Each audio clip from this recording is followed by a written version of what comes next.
I'm president and CEO of the Tax Foundation, and we're really excited to be here in this lovely room on Capitol Hill to be able to talk about tax policy.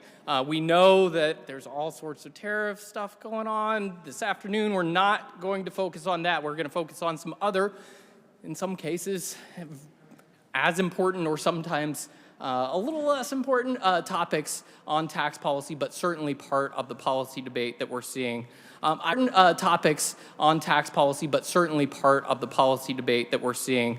I do want to start off with some thank yous.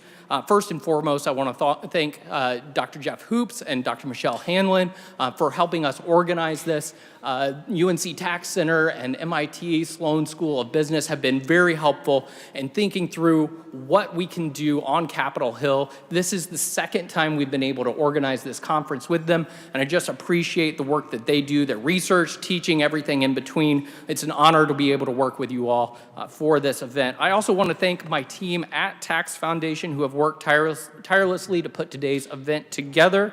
That includes our chief economist, Will McBride, our senior economist, Alan Cole, Tyler Parks, who is our director of government affairs, and Allison Street, who is our events manager. And of course, I want to thank all of you for being here in attendance today, online and in person, for taking time out of your busy schedules to tune into these timely discussions. Now, where we are today, it may be hard to remember a time before April 2nd, but there was a lot of stuff that happened before then. And there was a tournament that just wrapped up, March Madness, that I think is an appropriate metaphor for where we are in the policy debate right now. A lot of people are referring to 2025 as the Super Bowl of tax, but I think March Madness is a little closer to what we're seeing. We are not seeing, one debate about a particular thing, but dozens and dozens of interlocking issues and interlocking discussions and big questions at the end of the day about our fiscal situation. And I think the madness of what we have already experienced and we will likely experience through the course of the year is a better way to think about what we are going through. Now, in this process, principles should win out over politics. There are plenty of campaign promises that some may want to keep, and in uncertain times and with uncertain economic prospects, it's really important for policymakers to link back to the principles at play. At Tax Foundation, we promote the principles of simplicity, transparency, neutrality, and stability, and we think that these should drive the debate. And when you don't have those ideas front and center, in the big debates and the small ones, you see tax codes become too big, too complex, and too burdensome. And some recent laws have proven this, that political goals can undermine policy goals. And when growth isn't the aim, it is the economy that suffers. The Inflation Reduction Act had good aims in mind, especially in the energy sector, but it led to messy policies whose costs are sometimes questionable relative to the benefits. The Tax Cuts and Jobs Act, likewise, did a lot of good, but by making so many of its policies temporary to fit within budget rules, it was unable to unlock its full potential. I think it's also important to think about tax reform as a process, as an ongoing process. Tax reform cannot be a one-time event. Leading up to the Tax Cuts and Jobs Act, there was a common talking point about tax reform not having been accomplished in 30 years. And here we are after 2017 and after several rounds of legislation in the fiscal space since then, and I think it's important to keep reform top of mind. And reform is different than just hiking taxes or cutting taxes. It's looking at all the trade-offs and thinking about the approach that makes the U.S. economy competitive, that makes the tax system raise the right amount of revenue for government, and pays attention to three really important things. And that's, first of all, our fiscal outlook. It's not great. Some of the policies that we're going to be talking about today dramatically impact that fiscal outlook and create questions for lawmakers about what the real fiscal costs of some of these choices are. It's going to be hard to address our fiscal outlook without some serious attention to the trade-offs and being willing to pay attention to the policies that support both growth and fiscal responsibility. Another thing that policymakers have to pay attention to is the uncertain environment. And uncertainty can be contributed to in a variety of ways, but one of the ways is through temporary or strange and new policies that nobody knows how they're going to work. So policymakers should lean into the evidence and lean into permanency to make sure that they are not contributing to additional uncertainty. And finally, competition is really important. Regardless of what the US does, other countries will pay attention, they will react. As we've seen in the tariffs over the last week, there's a lot of acting and reacting. These are dynamic things that we see in a globalized economy, and the US should look at policies that support business investment and growth without necessarily ignoring what's going on in the rest of the world. Today's conversation will show how we can chart a path towards a more competitive, permanent tax code. We're going to talk about accounting and business taxation. We'll hear from folks like Paul Landefeld from the Joint Committee on Taxation, Kathy Schultz from the Business Roundtable, about how the links between the accounting rules and the tax code have often done more harm than good. There's a lot of minimum taxes at play and questions about the revenue that result from some of these policies. On the energy front, we'll hear from folks like Gary Hakimovich from Deloitte and Catherine Wolfram from MIT about how if we want to meet our environmental goals, we need to examine the policies from the Inflation Reduction Act and wonder whether those policies are supporting our progress on the goals that the policymakers had in mind. On family credits, we'll hear just in a few short minutes from experts like Ernie Tedeschi of the Yale Budget Lab, David Splinter of JCT, and Scott Winship from the American Enterprise Institute on how the tax code treats our families and children, something that we know is at the forefront of policymakers' minds and can, a lot of times, increase the cost of whatever policymakers might do in the legislation, in the fiscal exercise this year. So as policymakers are thinking about the scores, whether they're thinking current law, current policy, or some other way to think through the cost of the fiscal package this year, whether they're thinking about the economic impacts or just the overall fiscal picture, we hope to answer some of those questions today by looking at these different areas. The heartbreak of March Madness is that brackets get broken, sometimes your team loses, sometimes very early in the process, but at the end of the process, there's only one winner. And what we hope to see in the tax policy debate is not just one winner, but an opportunity to create a reform that does create winners across the US economy, that pays attention to growth, that pays attention to fiscal responsibility, and that we can all say is a win for the US. Whether or not we get there, there are plenty of questions. I have my doubts, but that is the goal in my mind. Before we get started, I want to remind you of a few housekeeping items. At the end of today's conference, we'll host a reception with drinks and hors d'oeuvres that we would love to see you all at. Dr. Douglas Holtz-Aiken will give remarks there, and you will not want to miss Doug's take on the current state of affairs. As I alluded to, we will have 3 separate panels, each of which will be roughly 45 minutes, followed by a 15-minute break.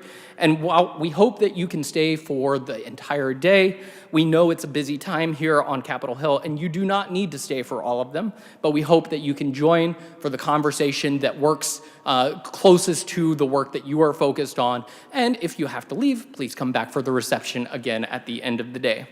We are also recording this, and if you do need to leave early or if you have colleagues who aren't able to make it today, we will have a recording of today's conference on the Tax Foundation YouTube page, hopefully by the end of the week. We will not, however, be recording Doug's remarks tonight, so again, a plug for drinks and hors d'oeuvres and Doug's perspective. And with that being said, I want to introduce our moderator for our first panel discussion, which will focus on family credits.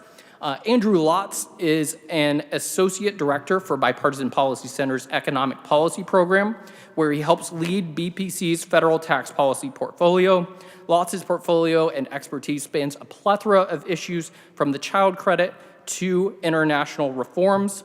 Please help me welcome Andrew and our panelists to the stage as he kicks off our first panel. Welcome.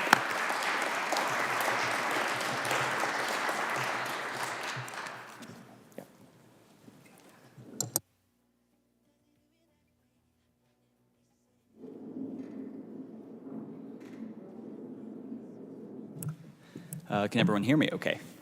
Great, yeah. Hi, everybody. Thank you, Daniel. Thank you, Tax Foundation, MIT, UNC, for hosting us. And thank you all for joining us in what has been a slow week for U.S. economic policy. I'm Andrew Lautz. As Daniel mentioned, I work on tax policy for the Bipartisan Policy Center, a think tank based here in Washington, D.C. I am thrilled to moderate this panel on family tax policy with some of the leading experts in the country on the subject. Gentlemen, I'm just going to go down the line here and ask you all to introduce yourselves and where you're working. David? Yeah, David Splinter, Joint Committee on Taxation. I work on child credits for the last decade or so. Ernie Tedeschi at the Budget Lab at Yale. I am so happy to be talking about family credits instead of tariffs, which has been my job lately. Scott Winship, I'm a senior fellow at the American Enterprise Institute and direct the Center on Opportunity and Social Mobility there. Also happy I'm not talking about tariffs, and would be happy if I wasn't talking about the child tax credit either, for that matter. But. Well, let's get right into it. And Scott, we can't talk about family tax policy without spending at least a bit of time on the child tax credit. It has a long history of bipartisan support from its creation in 1997 to a Republican-led expansion in 2001, another Republican-led expansion in 2017, a Democratic-led expansion in 2021. But before we dive into those kind of recent and future CTC reforms, I want to ask each of you, and Scott, I'll start with you, and we'll work down the line this way. What's the point of the child tax credit? What's not the point? There's nothing the child tax credit can't do. No, I think this is part of why the child tax credit has been such a big part of tax debates in recent years. Is it solves a lot of problems in theory for a lot of different people. You can view it as basically being tax relief for families, which was kind of the original intent when it was passed in 1997. From there, that appeals then to people who want to increase fertility in the United States. That on the margin, you give people $1,000 extra bucks a year, and they're going to have 2 more kids, which math doesn't really seem to work out on that, I don't think. But it can encourage more traditional family arrangements where one parent is at home, and so for a certain kind of social conservative, that's why the child tax credit's important. And it's a part of our anti-poverty policy as well. It's not especially well targeted as anti-poverty policy because most of the benefits do go to people who are not in poverty, but especially as the additional child tax credit, the refundable part, has been beefed up over the years, it's become a big part of our anti-poverty policy. So yeah, it does a lot of things for a lot of different people. So tax relief, fertility, anti-poverty. Ernie, what did Scott miss? No, he nailed it. And the only thing I would add to what Scott said is that I think that the child tax credit is a bit of an ink blot over time, and it adapts to the debates that we're having about family policy. So, I think there's always been an anti-poverty element to it.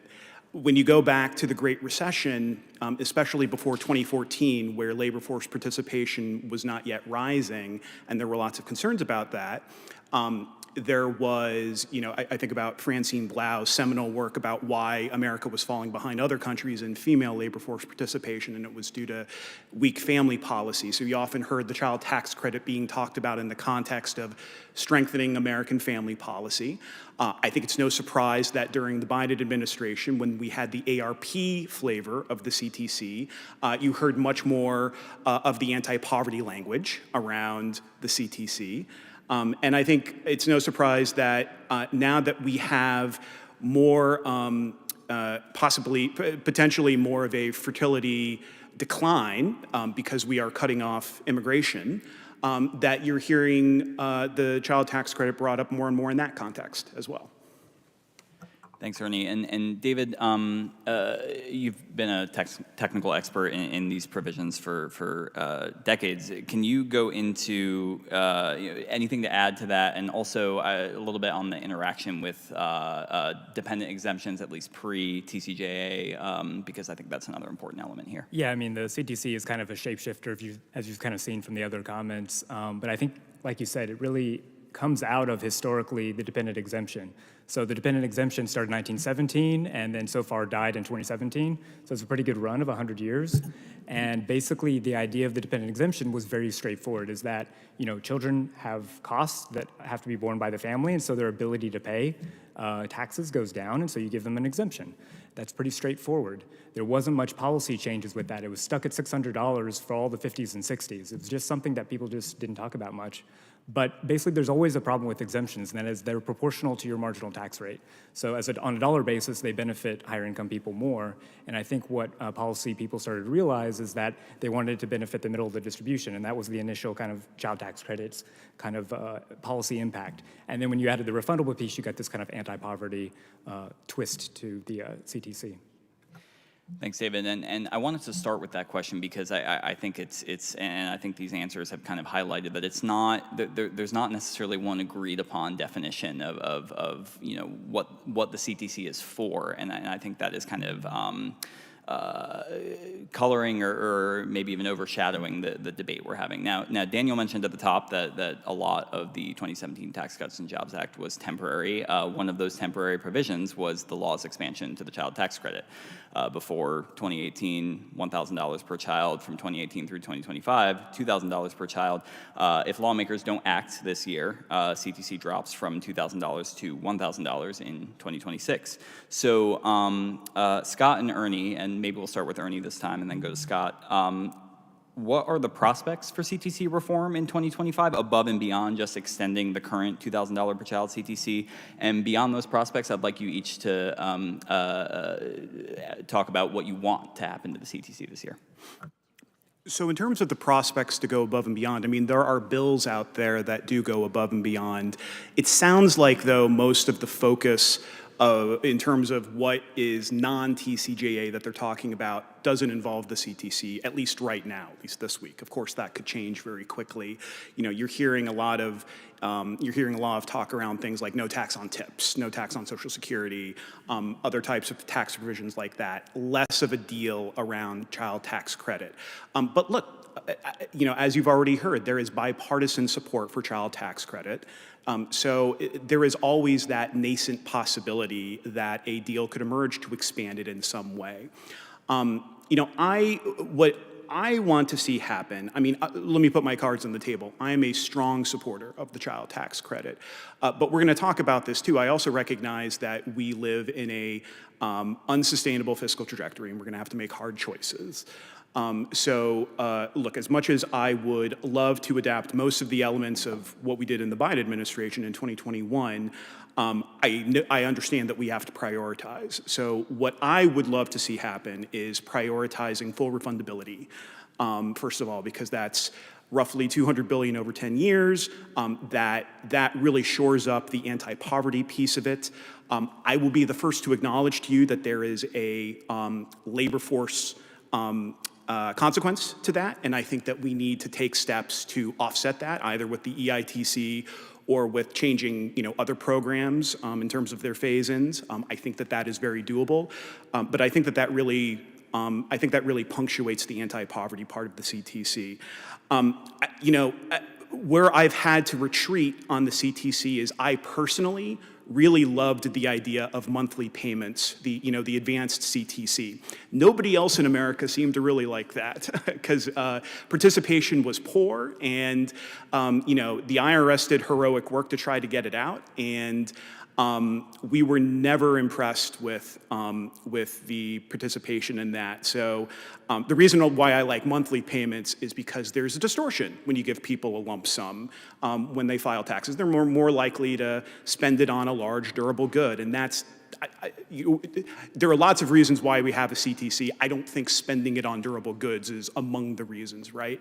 But I will be the first to admit that, we also need to meet parents where they are and not be too paternalistic, no pun intended. And so that's one where I am more willing to give. I would love to see the amount increase, but we'll talk about this more. We need to make sacrifices somewhere because of our unsustainable fiscal trajectory. So. Thanks, Ernie. And Scott, Ernie mentioned, research on labor supply effects of changes in the CTC. You've obviously done a lot of research in this space, but same question goes to you. Where do you think this debate is going to go in 2025, and where do you want it to go? Yeah, I agree with much of what Ernie said, actually, in terms of where I think it's going to go. I mean, if I had to bet, I'd say, probably we find some money to increase the $2,000 maximum to $2,500. If you just kind of take $2,000 in 2017 and you ask what would it be today given inflation, it's roughly $2,500. So really, if you don't do that, you're continuing what's been sort of a stealth tax increase on families with kids that's lasted 8 years now. Beyond that, hard to see much consensus, I think, on a bipartisan basis for doing a whole lot with refundability, for instance. So I'd be surprised if we get anything more than just to increase the maximum up to $2,500. In terms of what I'd like to see, probably if Ernie and I are kind of talking about like what's our pie in the sky ideal, we end up in very different places, I think. If we're talking about, given the constraints that are out there, I think we're maybe in a closer place. I think that our fiscal situation is becoming very alarming very quickly. And so I don't see, if your choice is between cutting individual income taxes, I should say, the corporate income taxes from TCJA were permanent, and those I think are the most important for growth. If you're talking about the individual income tax cuts and the pro-growth impact of extending them, I think we're starting to get to the point where we need to actually worry about, if we don't pay for those, what the growth sapping impact of increasing the deficit is. And if we want to pay for individual income tax cuts this year, we're going to have to make some spending cuts that will then no longer be available for reducing the deficit in the long run. And I think the debate this year, it's going to be an unpopular view probably here on the Hill, it's proceeding too much on the basis of just extending the TCJA tax cuts without some bigger framework for thinking about future deficits and where we need to make trade-offs and how we need to think about spending and revenues in a sort of unified way. Couldn't agree more, and it's a well-timed comment. Obviously, House passage of a budget resolution today, and two very different visions in the House and the Senate of where they want to take a reconciliation bill, but both of these bills would increase deficits in the trillions over the next 10 years, and so there are going to be a lot of difficult questions about trade-offs in the months ahead. David, I want to turn to more of a technical question for you. Whatever changes lawmakers decide to make in 2025, the IRS is going to need to implement them in the months following enactment. So what are some implementation challenges policymakers should be thinking about as they debate this, particularly if this bill actually does go down to the wire in calendar year 2025, and the IRS has to turn around and try and implement changes for 2026 in a very short time? Yeah, I mean, our biggest hope is this gets done in the middle of the year, and then we don't have to worry about that. But that isn't how things typically pan out. I mean, the TCJA passed and was signed on December 22nd. I did the last estimate was the CTC expansion during our holiday party. I mean, it was down to the wire, but I mean, the IRS pulled it off. They got all the forms together. I don't think there was any delays, but that was a pretty heroic effort on their part. I mean, but that's not always going to be the case. I mean, they have to change a lot of forms. They have to change the programming. They have to change all their publications, the guidance. Taxpayers need to realize that things have changed. That can cause confusion. So there's a lot of issues that can come up, especially if we move into January or February. So we were thinking about retroactive things earlier this year. That gets really problematic too. And I guess I would, on the other hand, when we did the ARP for the advancing of the CTCs, I was pretty surprised about how well the IRS pulled it off. So when we are forming these policies, we're talking with IRS sometimes, can you actually implement this in the reasonable amount of time? And so the way they were actually able to get the advanced CTCs out in time was we asked them beforehand, can you do this? And then they said yes, and the policy was kind of crafted around implementation limitations. And Actually, from my perspective, I think the take-up was pretty good. Like they got most of the kids, 90% of the kids. They couldn't get newborns, of course, but maybe you want to respond a little about that, Ernie. I think people were less excited about it than maybe we thought. I mean pre-ARP.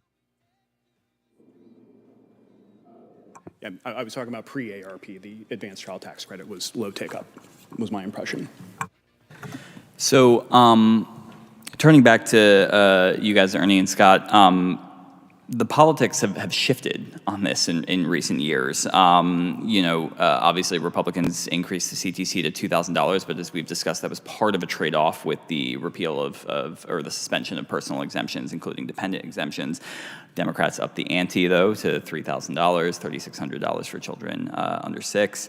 Vice President Vance floated a $5,000 CTC on the campaign trail. Can you both talk a little bit, and Scott, maybe you first, and then Ernie, on how the battle lines have changed on the CTC in the last 15 years, and what, if anything, has surprised you about the changing politics? Yeah, I would say there was a person missing from your list. Senator Romney, I think, actually beat the Biden administration with a $3,000 CTC proposal with refundability. So that has been a big surprise from my perspective. I think my expertise is in anti-poverty policy. When I think about the child tax credit, I'm thinking about it as an anti-poverty tool, and when I do that, I'm having to think about two different things: the extra money that you give families with kids, and that reducing poverty and being a good thing. But on the other hand, the incentives that are built into the proposal and whether or not it's encouraging. Pretty good. Like they got most of the kids, 90% of the kids. They couldn't get newborns, of course, but maybe you want to respond a little about that, Ernie. Or discouraging work. And so when people started talking about a fully refundable child tax credit, myself and my colleagues at my center, not all of them, but who are sort of focused more on anti-poverty policy, the first thing that we were concerned about is, well, you're taking this traditional CTC that has a work incentive built into it because it increases as you earn more income up to a certain point, and you're taking that work incentive away by basically saying whether you work or don't work, you're going to get the same child tax credit. And so for us, that was, our bright red line. We felt like the welfare reforms of 1996 made a very strong case that you could actually encourage people to work more and that they would end up better off for it. Any step back towards that era to us, that's the main thing that was important about the 2021 CTC debates. Now, a lot of other conservatives who are more social conservatives, who are more concerned about declining fertility, who would like to provide more families who want it the opportunity to keep a parent at home rather than have two-worker families, they were really viewing CTC reform from this perspective of just needing it to be more generous so that we can support more families with kids and thus promote traditional families, fertility, and a variety of social conservative goals. So that has been a real rift and continues to be on the right, where you have a lot of kind of populist or sort of national conservative-oriented Republicans who continue, I think, to advocate for big increases in the CTC because of the things that they care about, without, I think, enough attention on the potentially bad effects lower down the income ladder in terms of longer run poverty, concentrated poverty, and upward mobility. I'll let Ernie sort of speak to what he thinks has happened on the left. From my perspective, there has been a wave from the left, from folks who are concerned about poverty, to say, what we really need to do to reduce poverty. If you have a poverty line and the goal is to get more people above the poverty line, then the easiest way to do that is to give people cash, and it will move them above the poverty line. Less paternalistic than some policies that have requirements that come with strings attached. And so you see that in local experiments around guaranteed basic income. There are 150 of these local experiments happening around the country, a lot of them paid for with COVID funds, by the way. and that seems to just be a push coming from the left, and so, I think social conservatives end up being kind of in a weird place where they're kind of torn both ways depending on the details of the proposals they're looking at. Thanks, Scott. And Ernie, would love your thoughts on this. In particular, in a post-Biden Democratic Party, is a $3,000/$3,600 CTC still the unifying thing, or is the ground shifting? Curious to get your thoughts.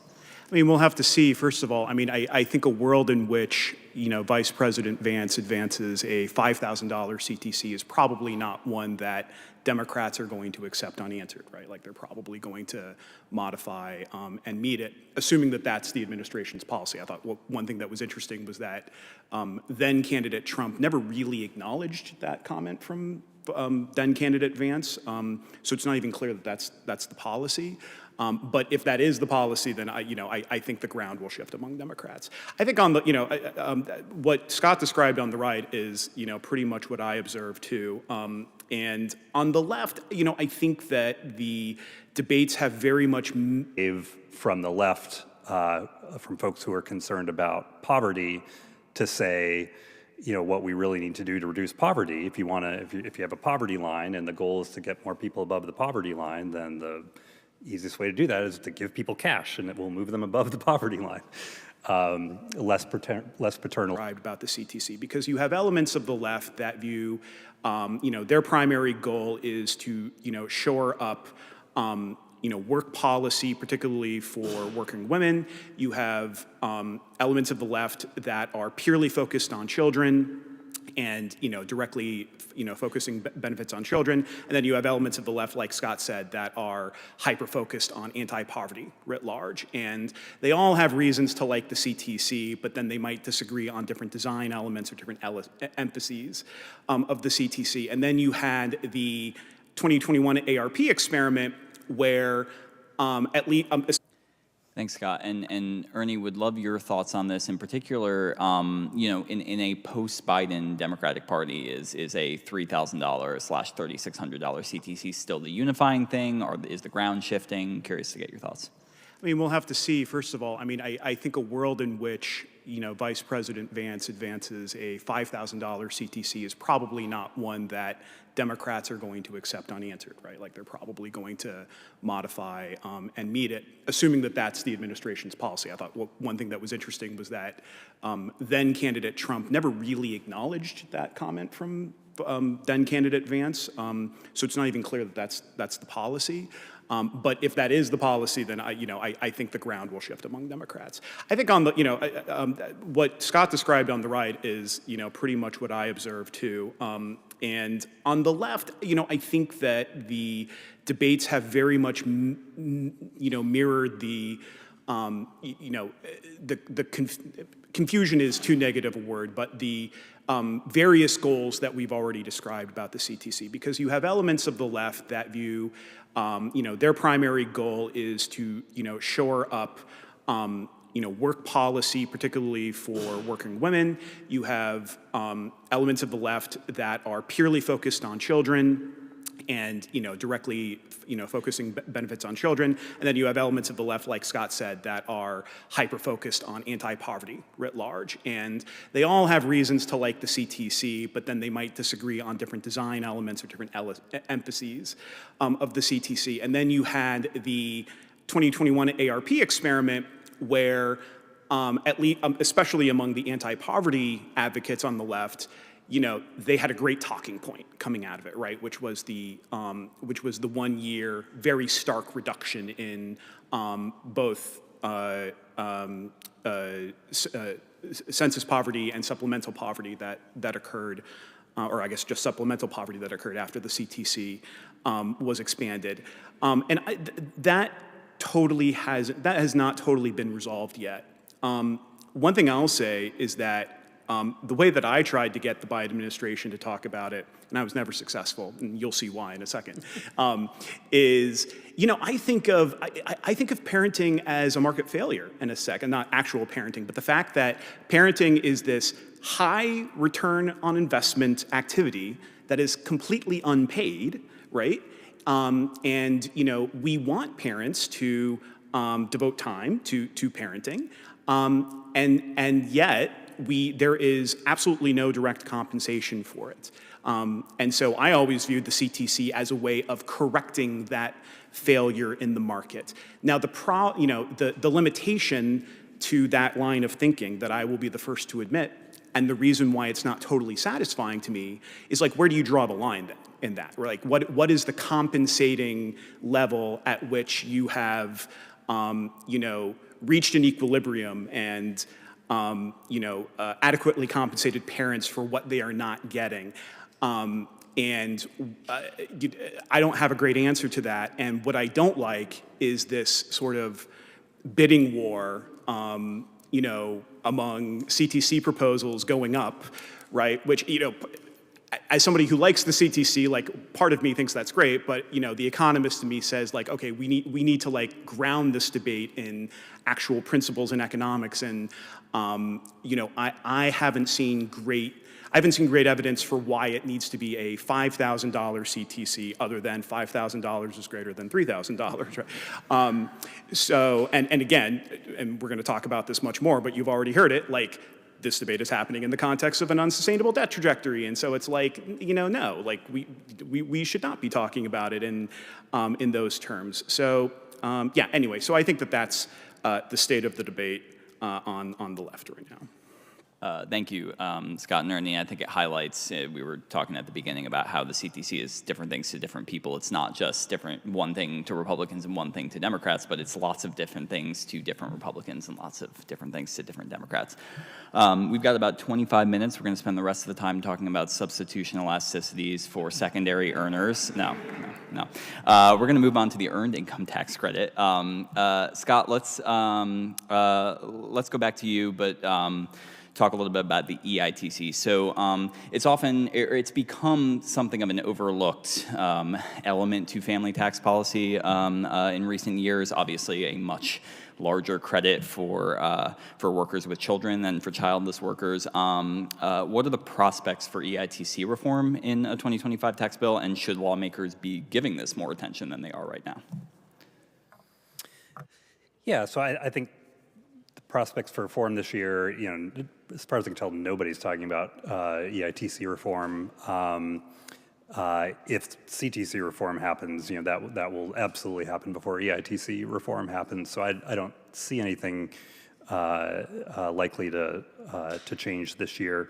EITC has an improper payment problem that is important. I'm a big fan of the EITC, so I'm not a conservative that's standing up here telling you that it's a terrible program because there's so much fraud and abuse.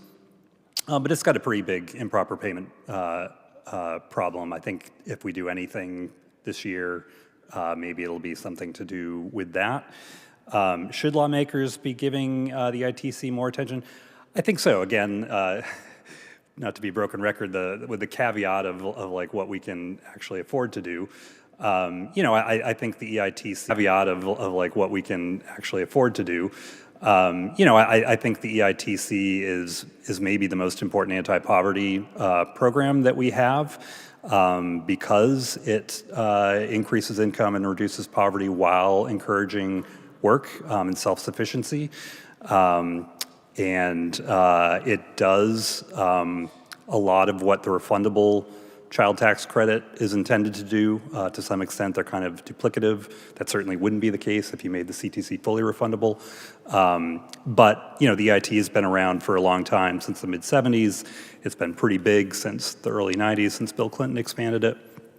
I think it's been very successful encouraging work. That's been a big policy victory over the last 30, 35 years. What I think it could also be very useful for would be to encourage more marriage as well and more kids growing up with two parents. It has some marriage penalties that we can talk about, but there are some reforms you could make to it, such as tying it to individual earnings instead of to the earnings of the tax unit, which is either a single parent or a couple. If you have two people who aren't married but share a kid, and they decide to get married, they are going to see their earned income tax credit go down. It could be restructured in a way that if, for instance, you have a single father and a single mother and they get married, they each still qualify for their their earned income tax credit on the basis of their individual earnings. And so marriage doesn't penalize them in any way. And I propose things that would actually give them a bonus if they would actually get more if they marry than they get individually, each with their own single parent EITCs. So I think there's a lot of ways that could be reformed to promote this goal of having more kids being raised in happy two-parent families, and for that reason alone, I would do a lot more experimentation with the EITC. Ernie, the Biden administration, of course, expanded the EITC for childless workers in 2021. So curious to get your thoughts on EITC reform, also your thoughts on the last subject Scott brought up, which is marriage penalties, and then David, we'll go to you for some thoughts on marriage penalties as well. Yeah, so I agree with Scott. I love the EITC. I think it's been a positive program for both poverty and encouraging work. I thought the Biden administration had a wise proposal to increase it for childless workers. There's part of me that thinks that we, going back to the theme of family policy, that we're kind of getting our goals a little bit crossed by having the EITC apply to both, single workers and, married workers with kids, like having the EITC vary by kids. Part of me, for simplicity's sake, would like us to just focus the EITC on work and then focus kid and family policy entirely in the CTC.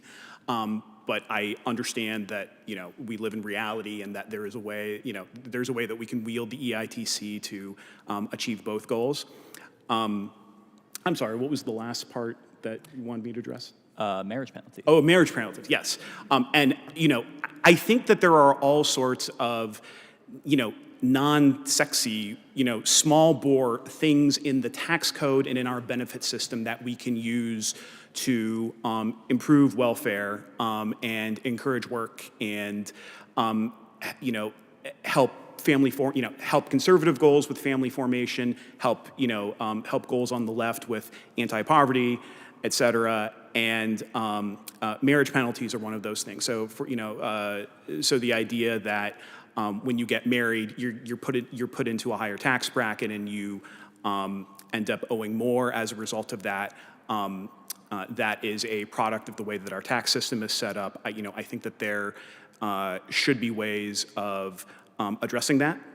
So whether or not you think that we should encourage marriage proactively in the tax code, I definitely believe that we need to remove disincentives for marriage from the tax code and take them out. Same thing with the second earner penalty in the tax code. So going from a single earner to a dual earner. And oftentimes the second earner, right, is in a part-time job, not working full-time, and yet will incur a very large tax increase as a result of that. So there have been lots of proposals. Melissa Kearney has a great one out of Hamilton, that would offset that penalty with a credit, to make it more fair. So I think all of those, are not, first of all, going back to our theme of our fiscal problems, none of these things are huge in terms of fiscal cost. They cost money, and so we would have to pay for them, but we're not talking about at the level of, no tax on Social Security when we're talking about them. And the second thing is that, I think that these are all, wise changes to make to the tax code that, again, are not, dramatic sort of game changers, but taken as a whole, definitely make our tax code more family friendly. David? Yeah, I like hearing these ideas about how to address marriage penalties that are kind of realistic. What you read in the academic literature is let's scrap the tax system and make it an individual level one and no joint filing. And so these are much more realistic kind of proposals. So we had a project last year looking at EITC marriage penalties. I'm just going to give a small plug for that one. So the basic example that kind of motivated what we were thinking of is if you have couples that have earnings that are around the EITC phase out and that couple has really similar earnings, those are the couples that will be subject to higher marriage penalties. So for example, if you have a couple that has 3 kids and they each earn $20,000, then they're going to get $10,000 if they file separately, if they're unmarried. But if they then file as married, then they're only going to get $6,000 of EITC, just from that one change, holding everything else equal. So that's a $4,000 marriage penalty for that couple. Now, this is kind of an extreme example, but it shows you what these kind of penalties can do. So what we did is we linked the tax data to marriage records, and we were looking at how newlyweds respond to these disincentives to report your marriage to the IRS, which doesn't see the marriage records, I think. And so we saw that these people who are subject to really big marriage penalties with the EIT phase-out were much more likely to not report being married to the IRS. So it creates not only a disincentive to work because of the marriage penalties, but it also creates this kind of tax non-compliance margin that is concerning.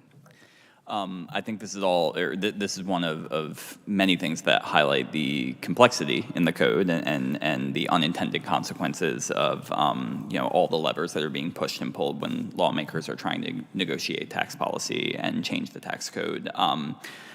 David, I want to stick with you. I know some of your research has looked into how the credits we've discussed so far interact with other pieces of the tax code. So can you talk a little bit more about why these interactions matter, and more importantly, whether our discussion has missed any big items so far in the family tax space? Yeah, so these work disincentives and these tax compliance disincentives, they can kind of stack up with various programs. And we kind of focus on the federal programs here, especially CTC, EITC, tax rates. But there's a lot of transfer programs that also phase out as income increases. There's a lot of state level programs, also tax credits, and those all phase out. And when you stack those on top of each other, you get some really incredible marginal phase-out rates, like dollar for dollar. You earn $1 more of earnings, you lose about $1 of various benefits. And the big ones are the Medicaid and SNAP that are just, because they start out so large and they have to phase out by the time you hit 40, 50,000, they just have to have a really big phase out. The other big one is the premium tax credit. So the premium tax credit is now over $100 billion. It's twice as big as the EITC. It almost never comes up in research or these kind of discussions because it's kind of been growing behind the scenes really fast. And it creates the same kind of disincentives. It has a phase out as your earnings increases. So there's a really interesting paper that came out from a couple Federal Reserve researchers a couple years ago, Ilin and Sanchez, and they basically showed here in DC, this is kind of, again, an extreme example, if a single mother with one child increased her earnings from $11,000 to $65,000, so like a $50,000 increase, she has no financial increase because she loses that same amount of benefits. So that's, there's a lot of cliffs and jumps kind of along the way, but that shows you that there's just this huge amount of interactions. And it's a difficult thing to address because either you have to lower the total amount of benefits for the poorest people, so you're gonna have really bad targeting issues that come up with that to kind of lower the phase-out rate, or you have to shift the benefits more to the middle of the distribution, which is gonna cost a lot of money. So there's not really an easy solution for this problem. Speaking of easy solutions, let's talk about budget impact of everything. We touched on it in passing, but there are real constraints, as you've all discussed, on federal spending, new tax cuts, and even if you don't believe that, lawmakers are, whether they use a current policy baseline or a current law baseline for a reconciliation bill with tax cut extensions and expansions, there are going to be constraints on what they can do, what new things they can do in the tax code. So knowing this, and we'll start with you, Scott, and work on down the line, how do you think about budgetary trade-offs for changes in the family tax policy space? Yeah, I think, just to elaborate on my opening remarks, I guess, today, the ratio of federal debt held by the public to gross domestic product, kind of a basic metric of how much debt we've got at the federal level, is about 100%. That has happened twice in American history, in 1945 and 1946. Some of you will recall there was a rather large war that took place around that time. And those lasted for 2 years, and then over the next 40 years, the debt steadily declined after that. Today it's at 100%. As recently as 2019, it was at 80%. In 2055, if we let the individual income tax cuts from TCJA expire, it will be 154%. If we don't let them expire, it will be 214%. These are all estimates from the Congressional Budget Office.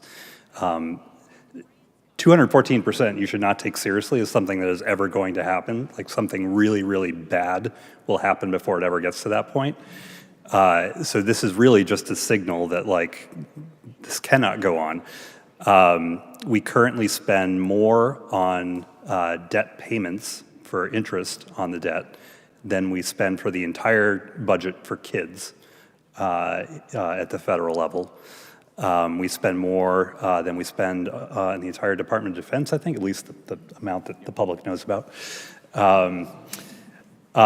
In 1 year, from 2023 to 2024, the increase in how much it costs to service the debt, just the increase over the course of a year, was bigger than what we spent on Medicaid in either year. So not just saying that like what we paid on the debt was more than Medicaid, the 1 year increase in additional costs of carrying debt was bigger than the entire amount we spent on Medicaid in 1 year. So these are the kind of numbers that can't continue to last. And so I think that any sort of conversation around tax cuts, spending cuts, tax increases, it all needs to happen in the context of these massive deficits. You will recall there was a rather large war that took place around that time. And those lasted for 2 years, and then over the next, that are just growing over time, and that we really need to think about as one, and as being a set of policies that we've got to choose together. There's going to be lots of hard decisions to make. I think Medicaid, for instance, will require pretty big cuts at some point. If we make those cuts this year to pay for the extension of the individual income tax cuts, we will not be able to use those cuts to reduce the deficit later on. And so if I'm a policymaker, I would really be thinking hard about what we can afford to do this time around. Thanks, Scott. Ernie, more on interest on the debt than we spend on kids. Is that bad? Is that? That's bad. Your thoughts on this? Thanks for coming to my TED Talk. That's bad. No. Look, we agree with everything Scott said. To stabilize our debt to GDP in 10 years, so not to reduce it, just to stabilize it so it stops growing, assuming that we fully extend the TCJA, but don't pay for it, we'll need $10 trillion worth of deficit reduction over the next 10 years. $10 trillion.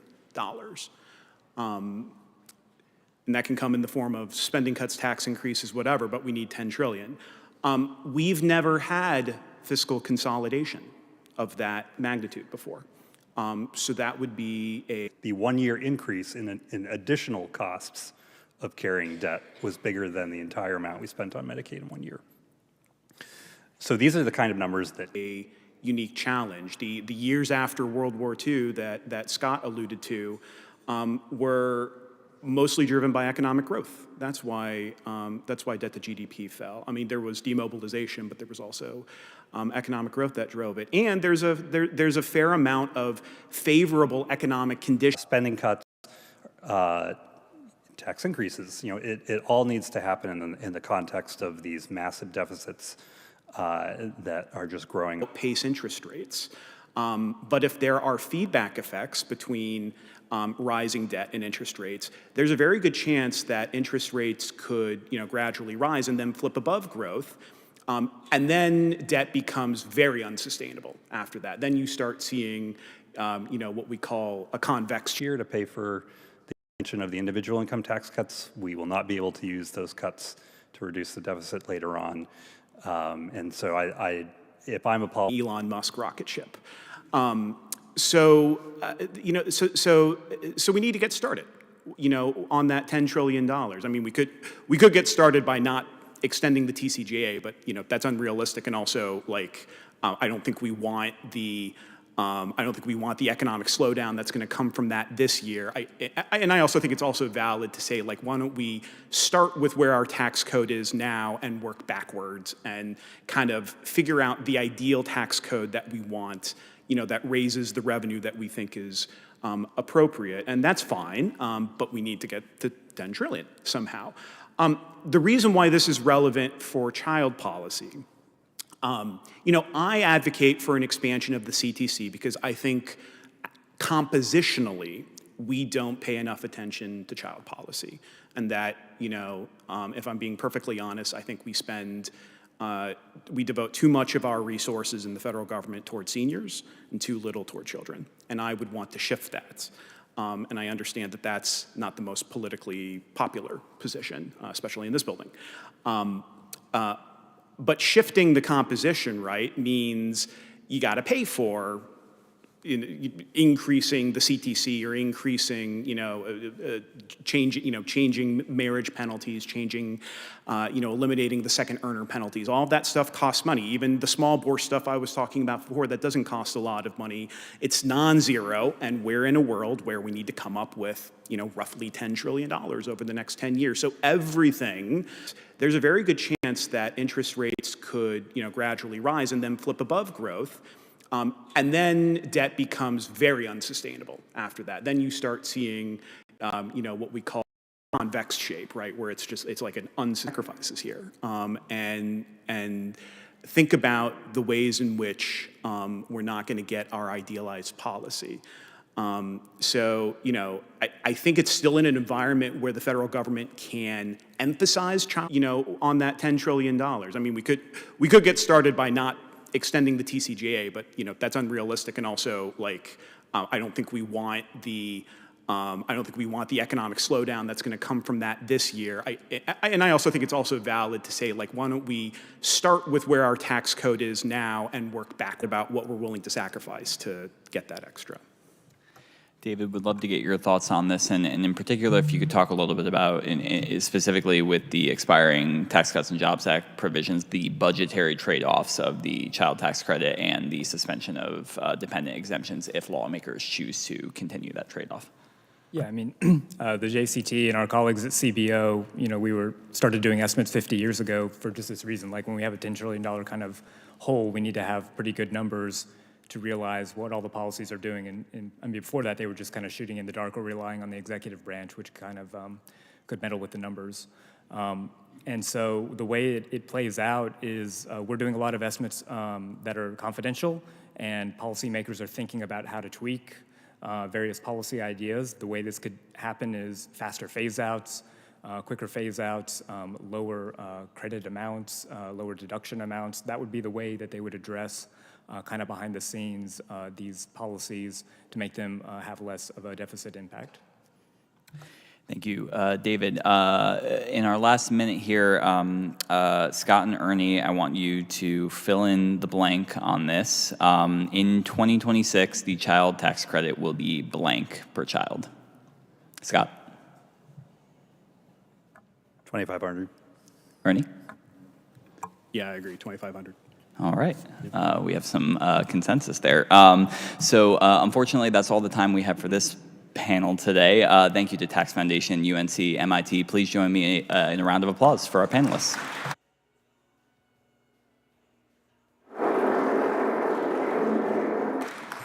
Thanks, y'all. That was a great discussion. We're going to take a 15-minute break, and when we come back, we're going to talk energy credits. Join me in thanking the panel once more.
Moderated by Dr. Jeff Hoops, who is the professor and Harold Q. Langendorfer Scholar of Accounting and Thomas Willis Lambeth Distinguished Chair in Public Policy at the University of North Carolina.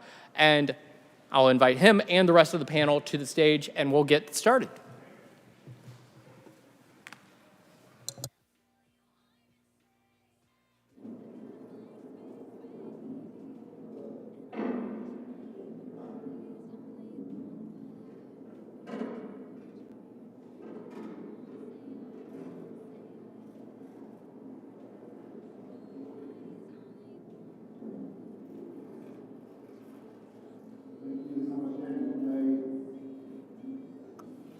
Thank you, Daniel, for that introduction. I am Jeff Hoops, a professor of accounting at the University of North Carolina, and I'm the research director at the UNC Tax Center. In 2022, Congress passed the Inflation Reduction Act, a complex piece of legislation that included hundreds of billions of dollars in tax incentives aimed at stimulating transition to a cleaner energy economy. The law features a range of tax credits, like those for electric vehicles, clean energy production, energy-efficient buildings, and low-carbon manufacturing, that are designed to reshape the U.S. energy economy. But beyond their climate goals, these credits raise important questions about tax policy, economic incentives, administrative complexity, and long-term fiscal costs. Today, we've gathered a panel of experts to help us better understand how these credits are working in practice, what trade-offs they reflect, and where they might be headed next. So we're going to start off just by having the panelists introduce themselves briefly. Gary, do you want to start off and introduce yourself? Yes, hi everyone. I'm Gary Hekmovich. I'm a partner at Deloitte in our Washington National Tax Office. I'm working in the area of credits and incentives, a proud UNC alum, and Dr. Langendorfer was my professor, believe it or not, way back in the day. So great to be here. Great. I'm Catherine Wolfram. I'm a professor of energy economics at MIT Sloan, and I served from 2021 to 2022 as the Deputy Assistant Secretary for Climate and Energy at the Treasury. I'm Will McBride, Chief Economist at the Tax Foundation. Okay, and just to start off, so we talked about these energy incentive credits. There's really like well over a dozen of these.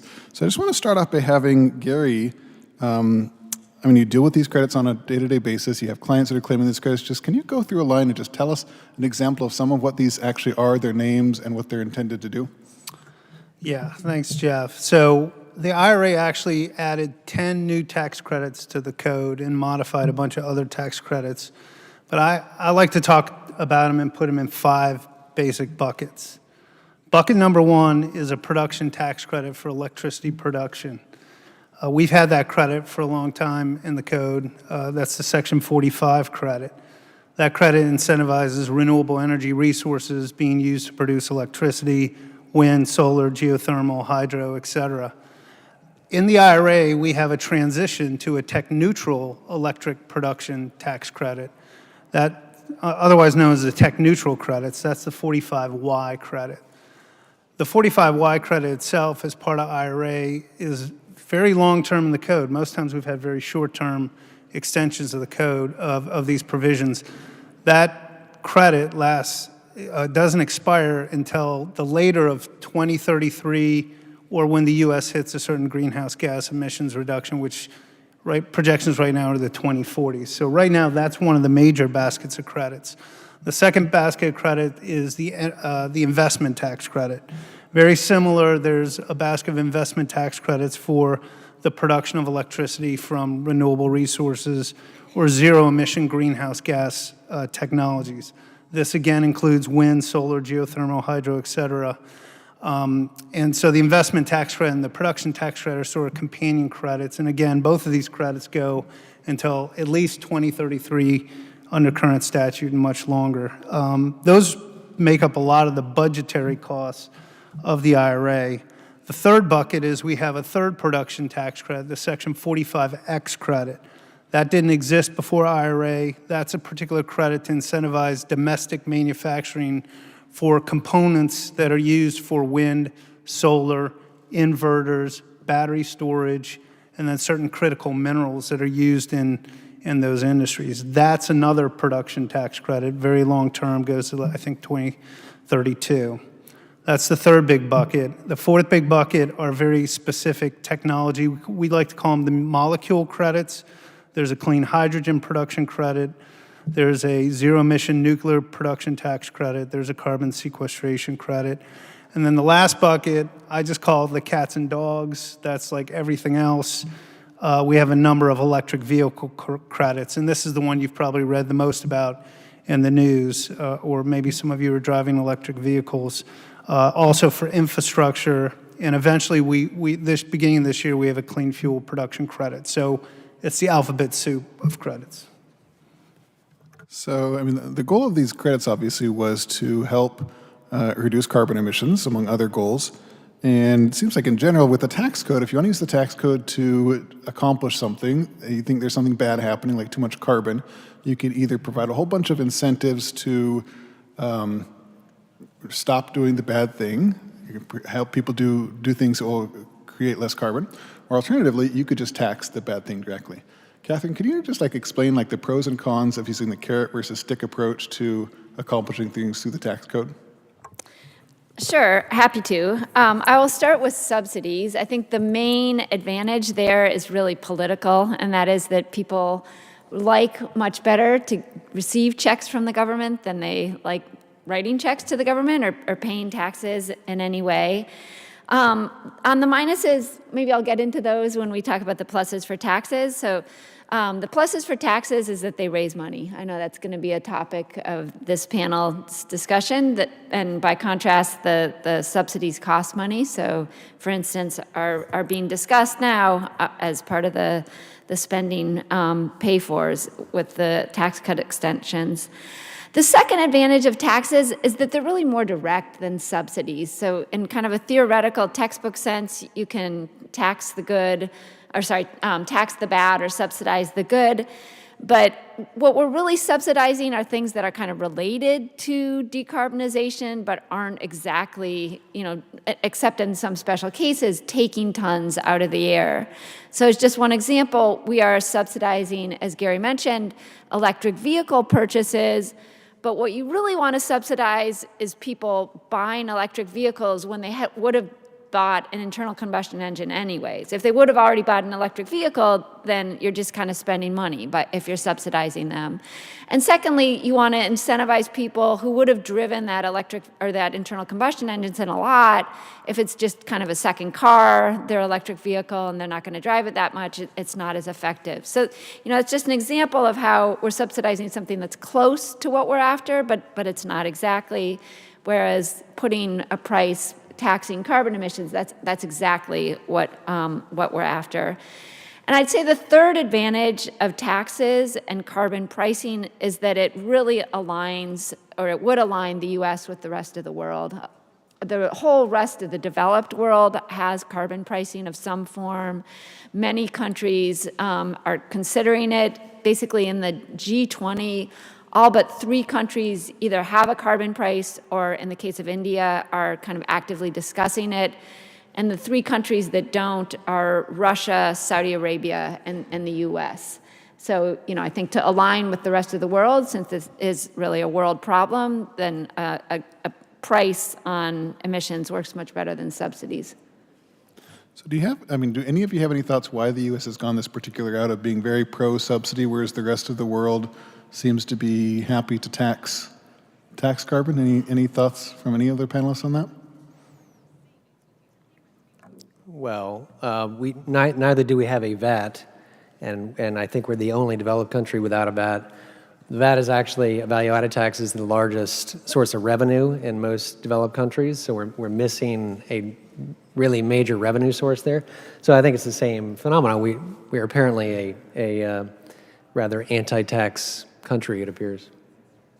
That's my 2 cents. Yeah, I don't know. I personally think we will eventually get there, in part for the fiscal reasons and in part because the rest of the world is doing it and starting to basically border adjust so that if we export stuff that isn't taxed, then they'll do the taxing for us and we'll be kind of writing checks to other governments. It's one of those strange areas where it's kind of the horseshoe, where the extreme left and the extreme right are in agreement on the anti-carbon pricing, and I think for different reasons, but we could get into why that is. But the polarization has not helped the U.S. find its way to carbon pricing. In particular to the IRA, why I think credits were so heavily relied upon, to meet policy objectives is, there was a market. The market in the U.S. is developed around financing around tax credits. So it's well understood. The market moves. So it was, and we saw this remarkably with IRA's implementation, how the market adopted so quickly the concepts of selling tax credits, raising tax equity, modifying structures. So this market is particularly adept at monetizing those incentives, and that resulted in the economic data that shows acceleration of investment. So I think in other countries, they just didn't have the markets that would have been able to take advantage of the credits as well, and so they made the credits. There's not, more and just appealing. historically, they haven't used tax credits in their policy, so you just don't, it's carrot and stick. Here we've used the carrot versus the stick. Okay. So Catherine mentioned, one downside, of course, to offering a subsidy is it costs money. You have a carbon tax, you get revenue from it. If you have a subsidy, it costs money. And the IRA kind of famously, a lot of people believe that it was scored to cost much less than it actually may end up costing. Will, do you have any comments on that? Why that might have happened, or what we might be able to learn kind of in the future from offering subsidies and how much we think they might cost before we pass the law? Yeah, sure. So it was really underscored initially compared to other estimates, including by our fellow panelist here and her colleagues at some other colleagues in a Brookings paper that came out in early 2023, right?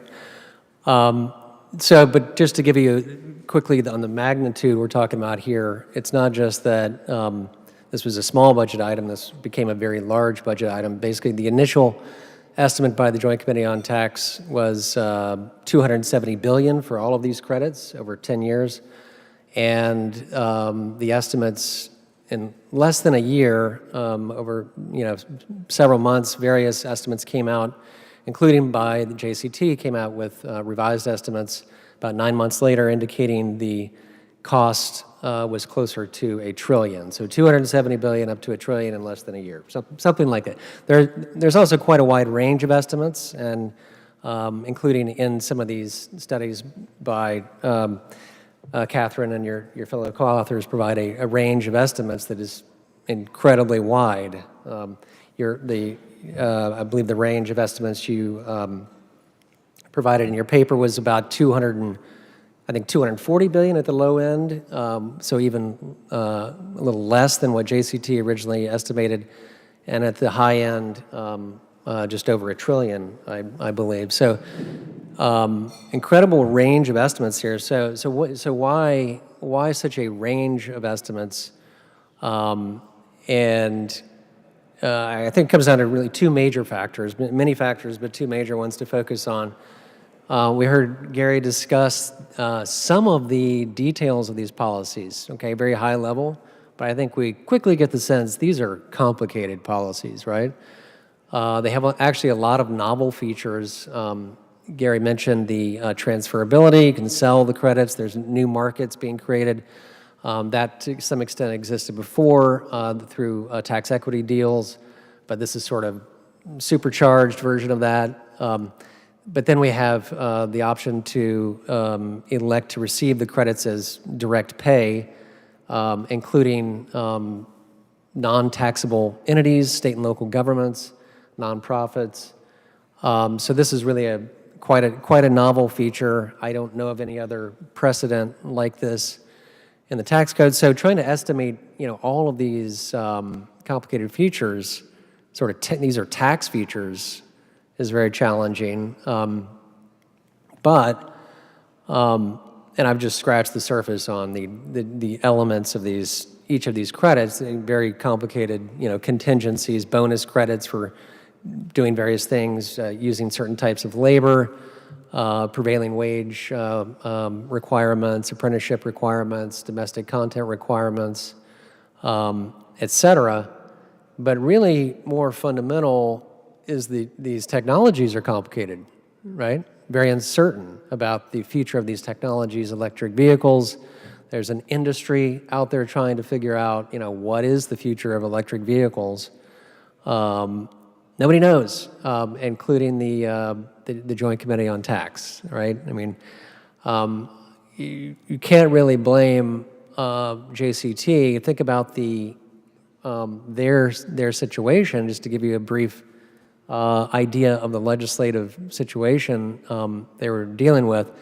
The IRA, came together essentially, in July of 2022 with an agreement between a couple of senators, and something like 2 or 3 weeks later, it was voted on in the House and Senate, requiring an estimate by the Joint Committee on Tax. So they had some time. Certainly, there was some build up to as you understand, build up to the legislation prior to that. But really, to produce an estimate under those sort of time constraints for something so complicated, and these credits were just one of sort of 5 major components of the Inflation Reduction Act, each of which are quite complicated. I think we can't blame JCT for the challenge. I mean, as I mentioned, the independent estimates that came out months later by Brookings Scholars, Goldman Sachs was another one, putting it closer to $1 trillion. They discussed the uncertainties of the underlying technologies. They're trying to project these technologies forward over the next 10 years. It's just fundamentally uncertain. I think this year electric vehicles are about 10% of car sales. Where are they going next year? The estimates could be 15%, or it could be 10%, it could be lower. Nobody knows it's about like, predicting the stock market, which we're seeing is quite volatile these days. So just the technologies themselves, very, very complicated and uncertain. And then the law built around those technologies, very complicated and uncertain. Last thing I'll mention, part of the law aspect is the subsequent to the statute being enacted in August of 2022, there was a storm of tax regulations issued, which is typical. TCJA also had a bunch of regulations that interpret the statute that are required for taxpayers to understand how do I use this thing, how do I apply it, how do I comply. So we did a report on the anniversary of the Inflation Reduction Act to tally up the regulations that were issued for all these 5 different components, including for the IRA credits. For the IRA credits alone, we counted 31 notices and rulings from the IRS totaling over 400 pages. So this just gives you an idea of how much of the law was actually written subsequent to the scoring that was done by JCT initially. And it really had a big impact on the budgetary cost of these credits. So in many cases, the Biden administration, the Treasury Department, and the IRS interpreted the statutes very broadly, wrote the regulations to essentially expand eligibility of the credits and make them more generous. So an example, probably the biggest example, is the tailpipe emissions rule that was finalized about a year ago that essentially greatly increased demand for electric vehicles, and essentially, mandated over the next decade a very high share of sales would be electric vehicles, increasing the cost of the EV tax credit. There are other examples. The leasing rule for the electric vehicles, that essentially allowed taxpayers to avoid the restrictions around income and the price of the vehicle to get the electric vehicle credit. So those are some of the major things that I think drives the range of estimates and the increasing cost estimates. So to follow up on that, I can imagine if it's that difficult to score just because there's so many different pieces, they're so complex, it seems like it has to be even more difficult to actually comply with as a taxpayer. You're going to have to sit down, you're going to have to decide how to plan out a project, how to do it in compliance with the credits, and then at the end of the day, how to fill out a tax return that's going to survive IRS scrutiny. It's been a couple of years since these credits passed. We've filed some, your clients have filed some tax returns. How do you think about compliance with these credits, and where are kind of the places where it's causing the most compliance challenges, where your clients just don't know what to do? Well, yeah, I'll agree that compliance is complex, and I've read every one of those regulations, and so have some of my colleagues, and I can assure you it's way more than 400 pages. It did take the government a long time to write, not a long time, it was actually very quick to get as much guidance out as they did under the IRA within 2 years after the regulations came out. But as far as audits on these issues, they're complex. The basic qualification of putting up a wind facility or a geothermal facility and qualifying for a credit, you don't have to be a PhD to understand that that's a wind facility and that qualifies for a credit, and then you can measure the electricity or the investment. Where the more difficult aspects that were added by IRA were these bonus credits, things like adding, if you have enough domestic content components to a wind facility, your nacelle is from a manufacturer in the U.S., then you qualify for, a significant increase in the credits, a 10% adder. So that's one new area of some complexity. And then the prevailing wage and apprenticeship requirements. This is the first time in the tax law, at least since I've been practicing tax law, which is many years, where you saw Davis-Bacon type labor rules introduced in the tax. And it took the government a while to write regulations based on Department of Labor rules. So it's a little too early to answer the question, Jeff, of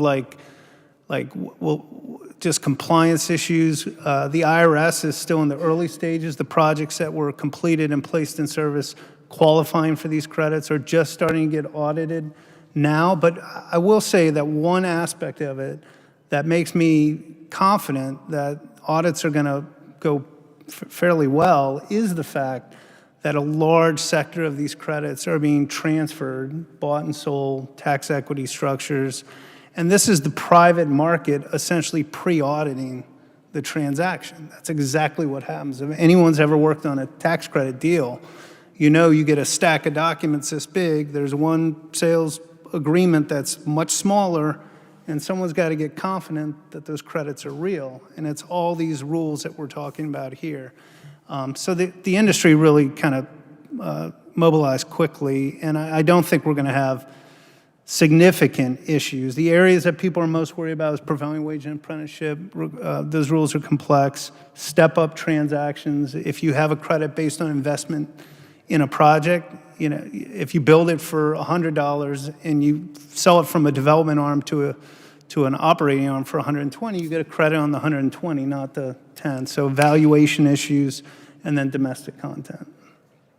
So how do we think given it's costly to comply with, or complicated to comply with, complicated to score, how do we think about administering this? We're going to have the IRS come in, audit these. Now the market will have provided some help here because of the transferability, like Gary mentioned, but what kind of burden has this put on both the Treasury as they write their eggs and the IRS as they're about to start complying auditing these provisions?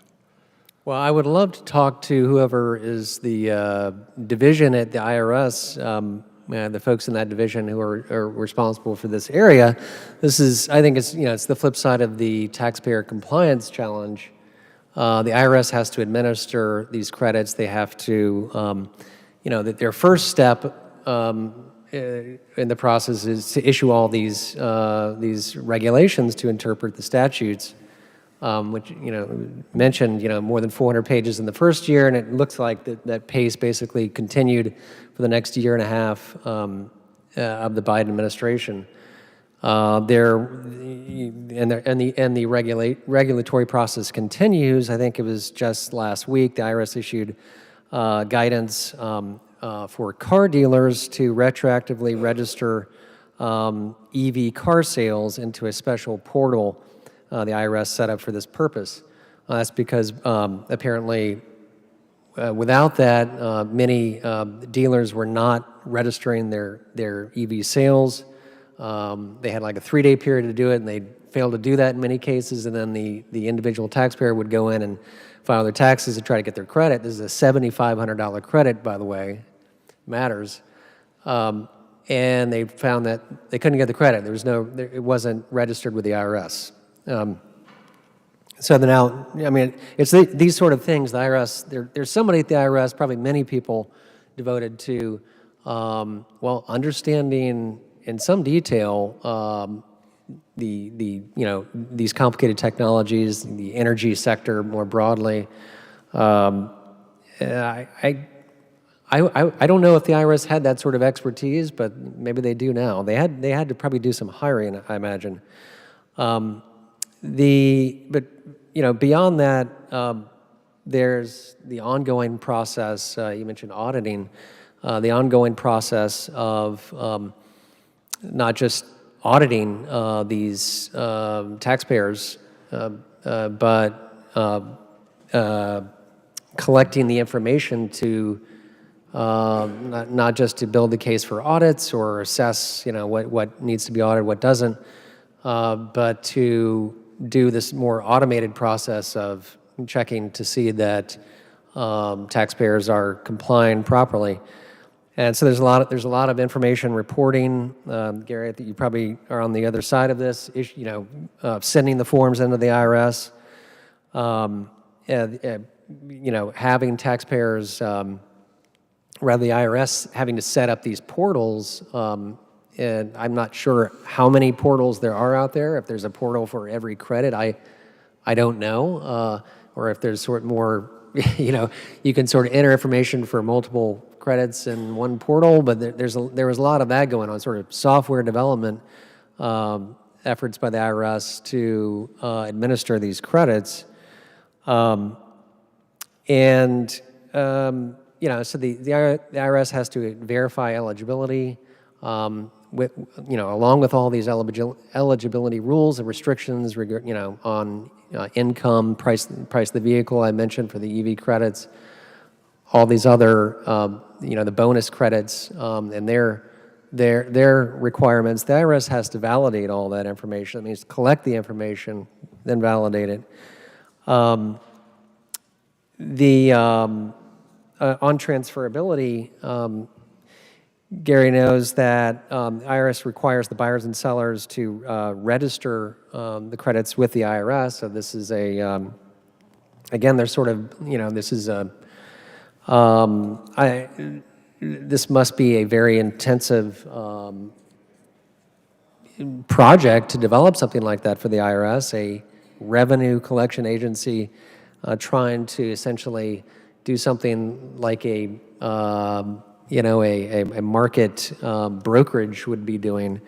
And then in direct pay probably is a more challenging aspect. Again, many of these credits have both transferability and direct pay as options.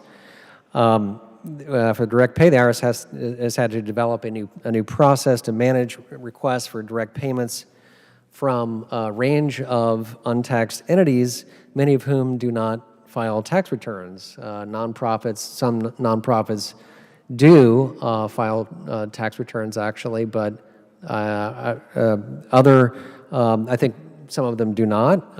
And entities like universities, schools, public entities such as local governments, these are all now eligible to receive these credits via direct pay. IRS has no tax return information on these entities.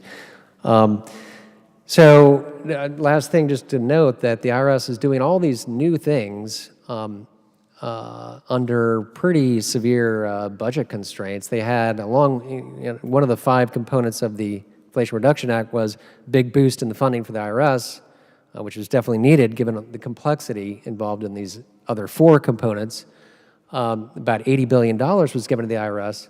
Well, now half of that has been taken back, actually, through Republican efforts and in subsequent years. So they're losing funding. They're have announced layoffs recently as part of the DOGE effort. So I think it's a very much a big challenge for the IRS. How are they going to administer these credits going forward?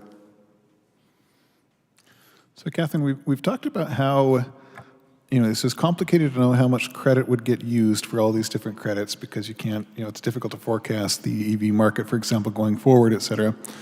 But one benefit, and we've also talked about how you can either subsidize or tax. You could have a carbon tax, or you could subsidize these kind of activities. One benefit of a carbon tax is once you get the price right, you'll get about the right amount of carbon. Right? If you get that magical price, and it's difficult to get it, but theoretically, if you knew the social cost of carbon, that tax would give you the right amount of carbon.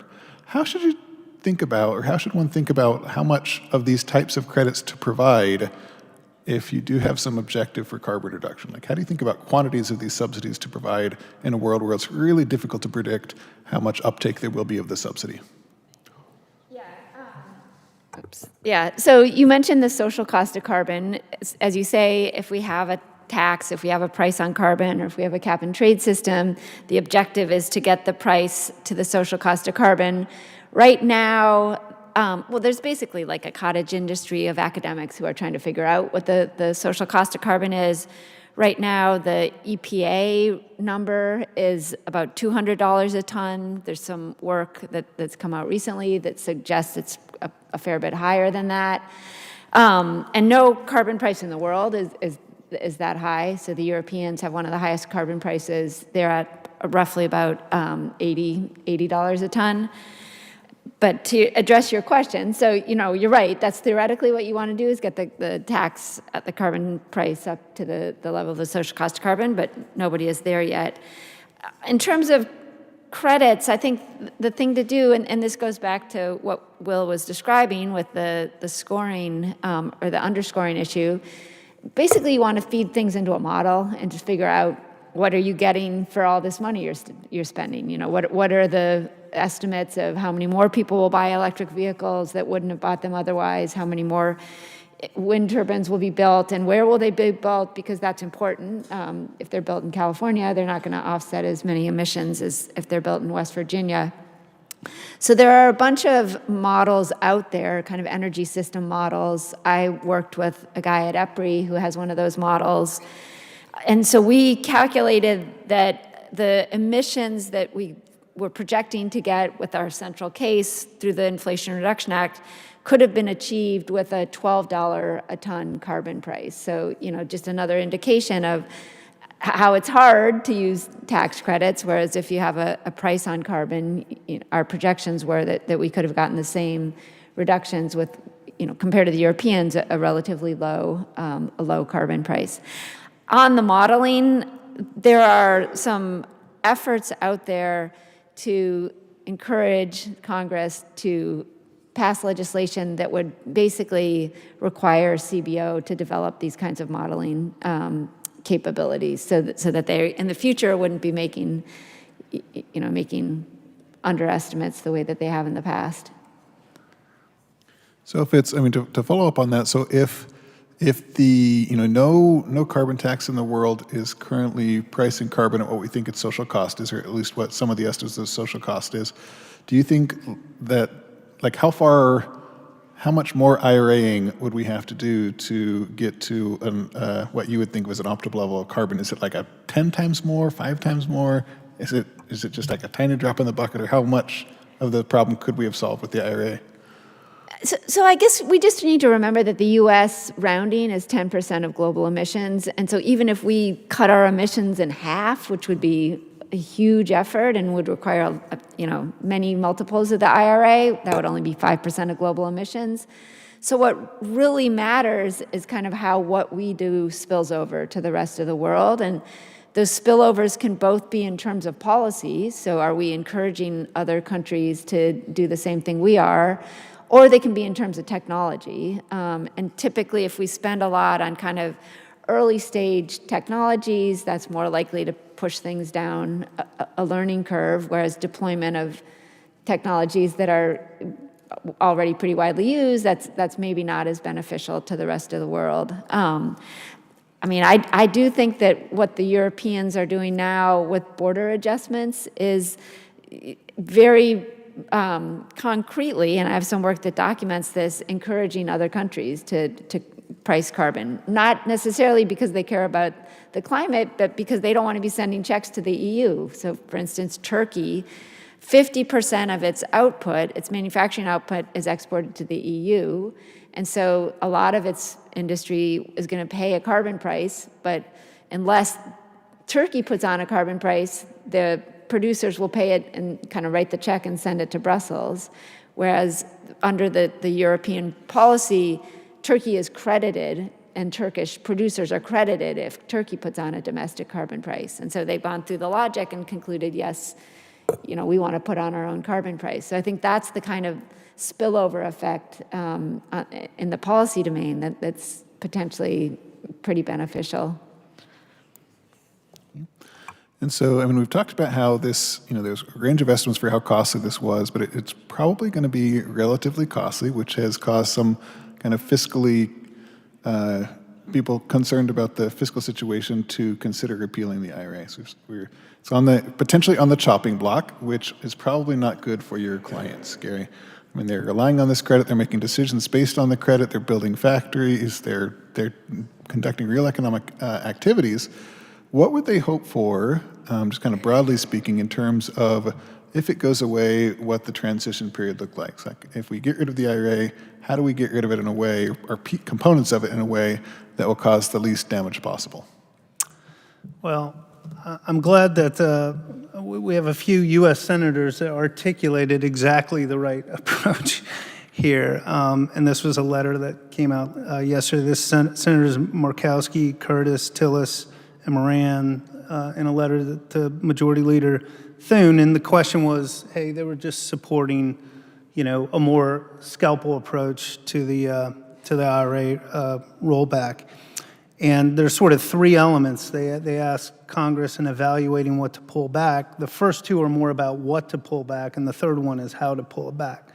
The first two, and I think these are just worth stating again because I would think most people would have a consensus view on this, is whether the credits themselves have the ability to, one, spur new domestic manufacturing investment, two, reduce utility bills for consumers, especially in rural, remote communities. So that's what do we roll back.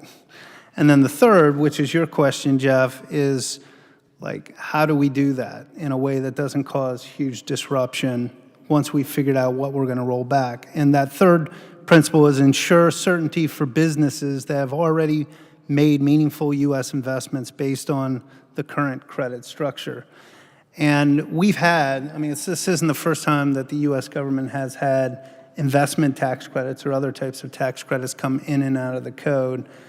And transition rules are key. So that is what my clients in the industry are most focused on, is if when the dust settles, there is a scalpel or sledgehammer or something in between that carves back IRA incentives, they want to know that they made business decisions on developing projects that are going to be safe harbored.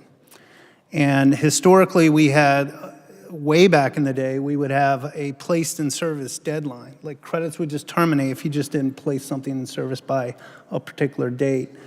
That eventually changed to a beginning of construction deadline. And the notion is once a taxpayer has spent time, money, effort, financing, hired people, started a project, like we can't pull the rug out from under them because the credits themselves are just another cash flow reduction of taxes and even more monetizable under the IRA as part of the project. So it'd be really a retroactive bad policy thing to do. So that is the articulation for, you know, what I think many of our clients in the space that may have some concerns, you know, that there'll be a rollback of at least some segment of the credits is to push for some sort of beginning of construction type transition rule.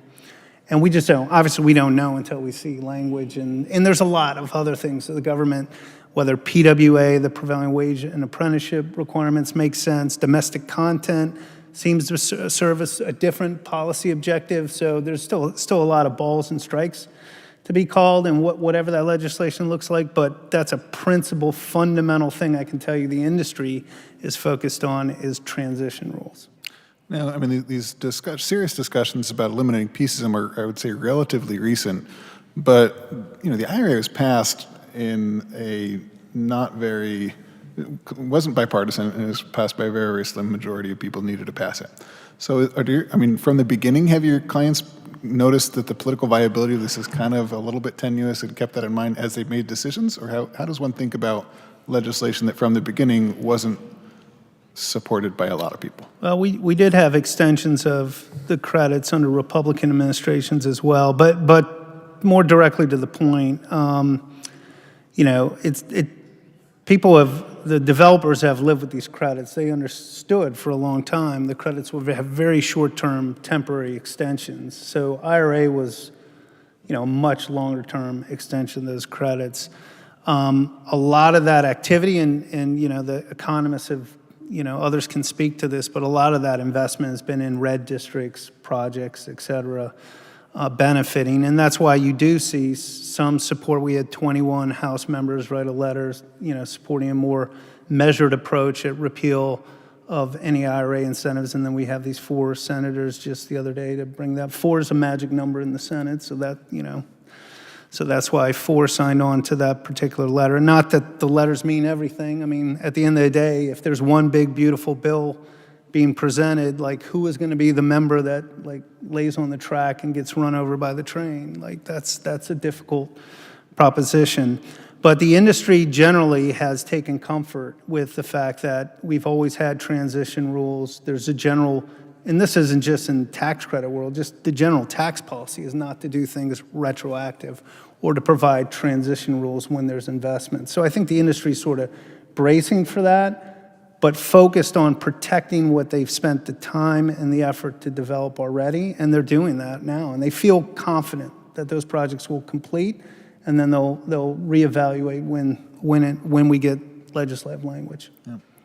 So I remember about 2 years after the Tax Cuts and Jobs Act was passed, in 2019, people kind of started talking about whether it had worked or not. It had not been that long. 2 years had passed, and so we were already looking at, you know, wage numbers and employment numbers and GDP numbers and trying to attribute some kind of causation to the Tax Cuts and Jobs Act. So more than 2 years has passed since the IRA was put in place. Will, do we have any evidence on whether we think we got anything out of it? What the kind of economic consequences of the act were? Big caveat, it's very, very early in the process to really answer that question completely. Same with TCJ. It's taken all this time, you know, since 2017 to just get a handle on, you know, what is the range of impacts on that legislation. So it's pretty early in the process, but you know what we can see is certainly there's more electric vehicles on the road than there were in 2022. There's more windmills. There's more solar panels.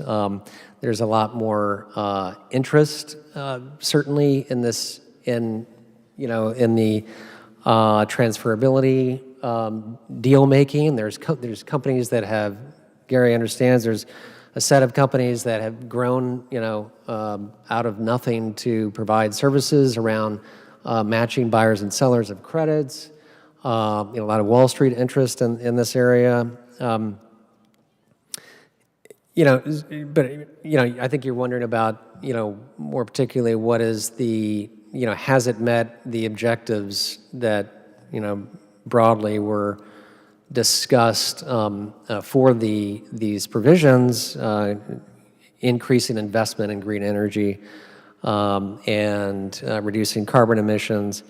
I mean, I think just on the question of investment in green energy and increased adoption of some of these technologies like electric vehicles, it's not very clear. I think what my read of the evidence is that you look at projections that were made by many groups and at the time in 2022 about the impacts they projected from IRA credits. My read is that what we have today is yes, an increase in investment, increase in, for instance, the share of car sales that are electric vehicles, but somewhat less than the sort of typical projection made at that time in 2022. The other thing to note is that, sort of looking at the broader impacts on the economy, Catherine, you made this point in your paper that while, we can expect a boost in the targeted, these are targeted incentives, a boost in, investment in certain areas of the economy, those areas are pretty small. And so we shouldn't expect very large impacts in, macro measures of investment or other, measures of the macroeconomy. And I think we shouldn't even need to look for that. We shouldn't expect that. And for that matter, we haven't seen any evidence of that. So talk about some of the reasons why these credits may not have had quite the impact that was expected in some of these projections. One challenge with these subsidies is that some share of them is going to activities that would have occurred anyway. And Catherine's paper touches on this issue as a reason not to expect very large impacts in the broader economy. Another challenge is that for many of these technologies, there are barriers that exist, supply constraints that even the most generous credit, if these credits were doubled from say the EV credit from $7,500 to $10,000 or higher, there may actually be other things happening besides tax that determine the demand for electric vehicles. Think about what we hear about range anxiety with electric vehicles. It's actually quite a big problem. Anyone who's contemplating buying one of these cars, they're thinking, okay, middle of winter, do I want to be stuck in Wisconsin, wondering about if I can recharge my car. And there is actually you can go in through parts of the U.S. and hundreds of miles apparently without having any not just charging stations, but there's a problem with apparently the reliability of the charging stations. So these are things addressed with a separate piece of legislation to some extent. The Infrastructure Act that was passed around the same time as the Inflation Reduction Act, but still the result is we have real constraints there. There's really not a broad very built-out network of charging stations. Electric vehicles, as a result, face this serious constraint that prevents greater adoption of EVs, despite the generosity of the credit. So, in situations like that, it's sort of like pushing on a string. It's subsidizing an activity, but there's a barrier there, and what it means is instead of some of the benefit of the subsidy is going to the incumbent producers, right? And less so to resulting in a build out of the technology that was hoped for, anticipated in some of these projections. The other thing to mention is that the goal of increasing investment in some of these technologies, even if achieved, does not necessarily translate into broader impacts in the economy, particularly does not necessarily lead to increased productivity, which leads to higher wages, more jobs, et cetera. That's really not guaranteed in this process, and actually we should be somewhat skeptical of that happening when you're doing this type of thing, very targeted incentives. The track record of that kind of approach more broadly with industrial policy is that it doesn't always lead to those long-term benefits for workers in the form of higher wages and more jobs, et cetera. That is more what you see in more broad-based incentives And here I'm going to make the pitch that we always do at Tax Foundation. Full expensing, a much broader investment incentive for all business investment, has a very strong track record at translating into higher productivity, wages, higher jobs down the road. So those are some of the reasons that, you know, I think we may not see the, you know, all of the great results economically that were anticipated, projected by some of the organizations in 2022. Yeah, so thanks for that kind of view from 30,000 feet of whether we've seen any more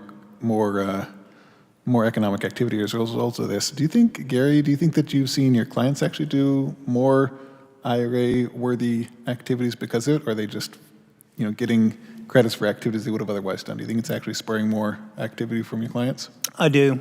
I mean, my sense from the ground, just serving a lot of developer clients, you know, they're focused on project finance. Project finance is pretty straightforward. You want to lock down cash flows on any type of project. You got to negotiate what are you going to get paid for what you're producing, what's it going to cost to invest in what I'm producing. And if the goal is to accelerate renewable energy type clean investments in the U.S., then by reducing some of the costs, by providing credits, whether it's a production tax credit, which takes you typically 10 years, you get paid out based on production, or to reduce, like you get it as soon as you invest in the project, it's just basic economics. So yeah, the basic project economics, and you can quibble about like the subsidy amount, because the subsidy amount can, if it's off, it can produce some, you know, odd results or unintended results. But in general, at least with respect to the production tax credit, investment tax credit for renewable energy projects, there's a certain cost to build a project and for the investor to take, or investment group or the private equity fund to take the risk and back the funding for that. And the incentives provide an acceleration, is what I see, an acceleration of the types of numbers of projects that can be done with the subsidies. And one important point of just the way the IRA was set up, and I'm not here to defend it as being like the perfect, like, you know, economic model for, you know, if you could do perfect carbon taxing, I'm not the economist up here, but I'm probably pretty sure that's probably a more efficient way to do things. But, you know, the whole IRA was focused on reducing greenhouse gas emission, you know, from electricity production. That's why the credits, most of the credits, not all the credits, were tied to hitting 25% of our own greenhouse gas emissions.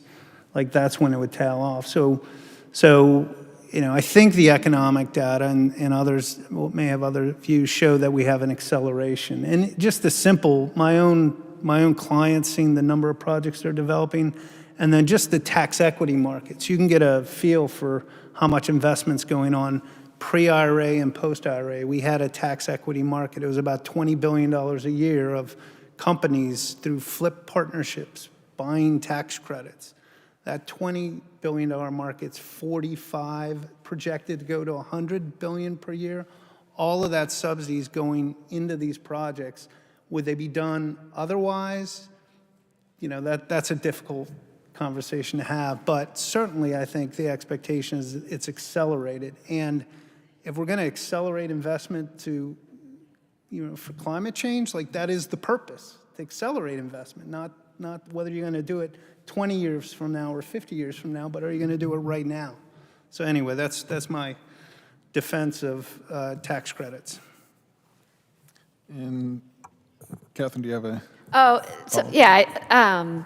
So I guess Gary's kind of focusing on the ITC, PTC, the electricity tax credits. There's some work by a former colleague at UC Berkeley and people at Stanford that suggested that for the electric vehicle tax credits, about 75% of them were for people who would have bought electric vehicles anyways.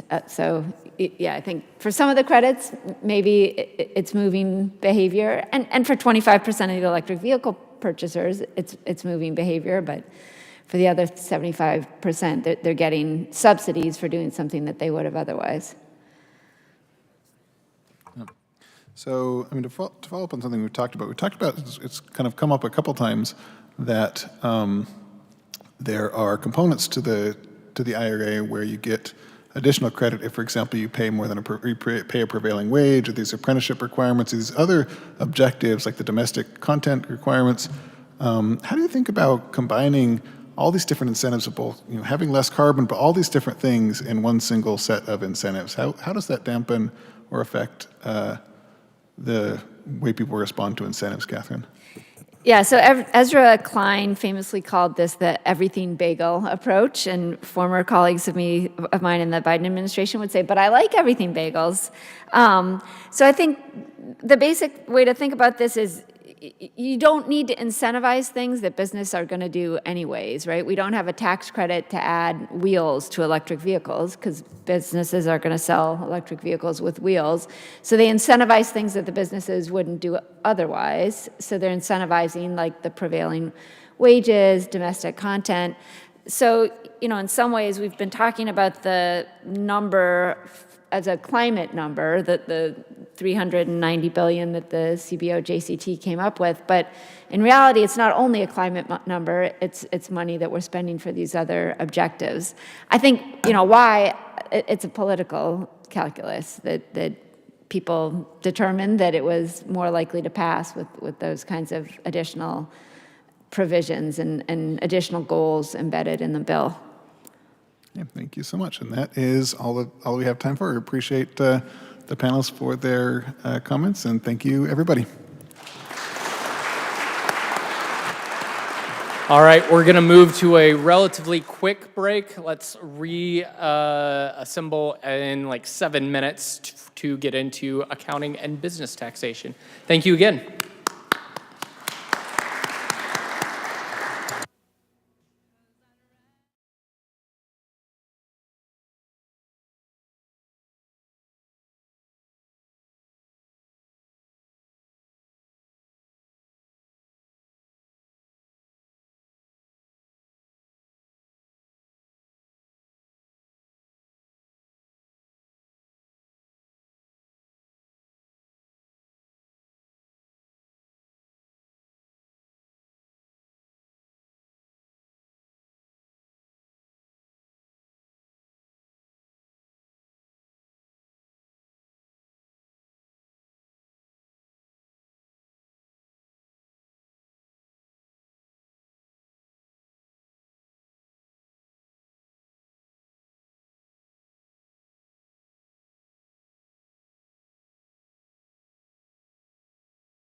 Michelle Hanlon, who is the Howard W. Johnson Professor of Accounting and Deputy Dean of Faculty and Research at the MIT Sloan School of Management, for a discussion on accounting and business taxation. Over to you, Michelle. Thank you, Daniel. And thanks for everyone staying around until the end for this last panel that we have. Some might say the best panel that we have. This is about accounting and business taxation. And so I'll let the panelists introduce themselves and where they're from. I'm Paul Landefeld. I'm an economist at the Joint Committee on Taxation, and I mostly focus on international corporate issues. I'm Kathy Schultz. I'm the Vice President of Tax and Fiscal Policy at the Business Roundtable. I'm Alan Cole, an economist at Tax Foundation, also primarily focused on international corporate income tax issues.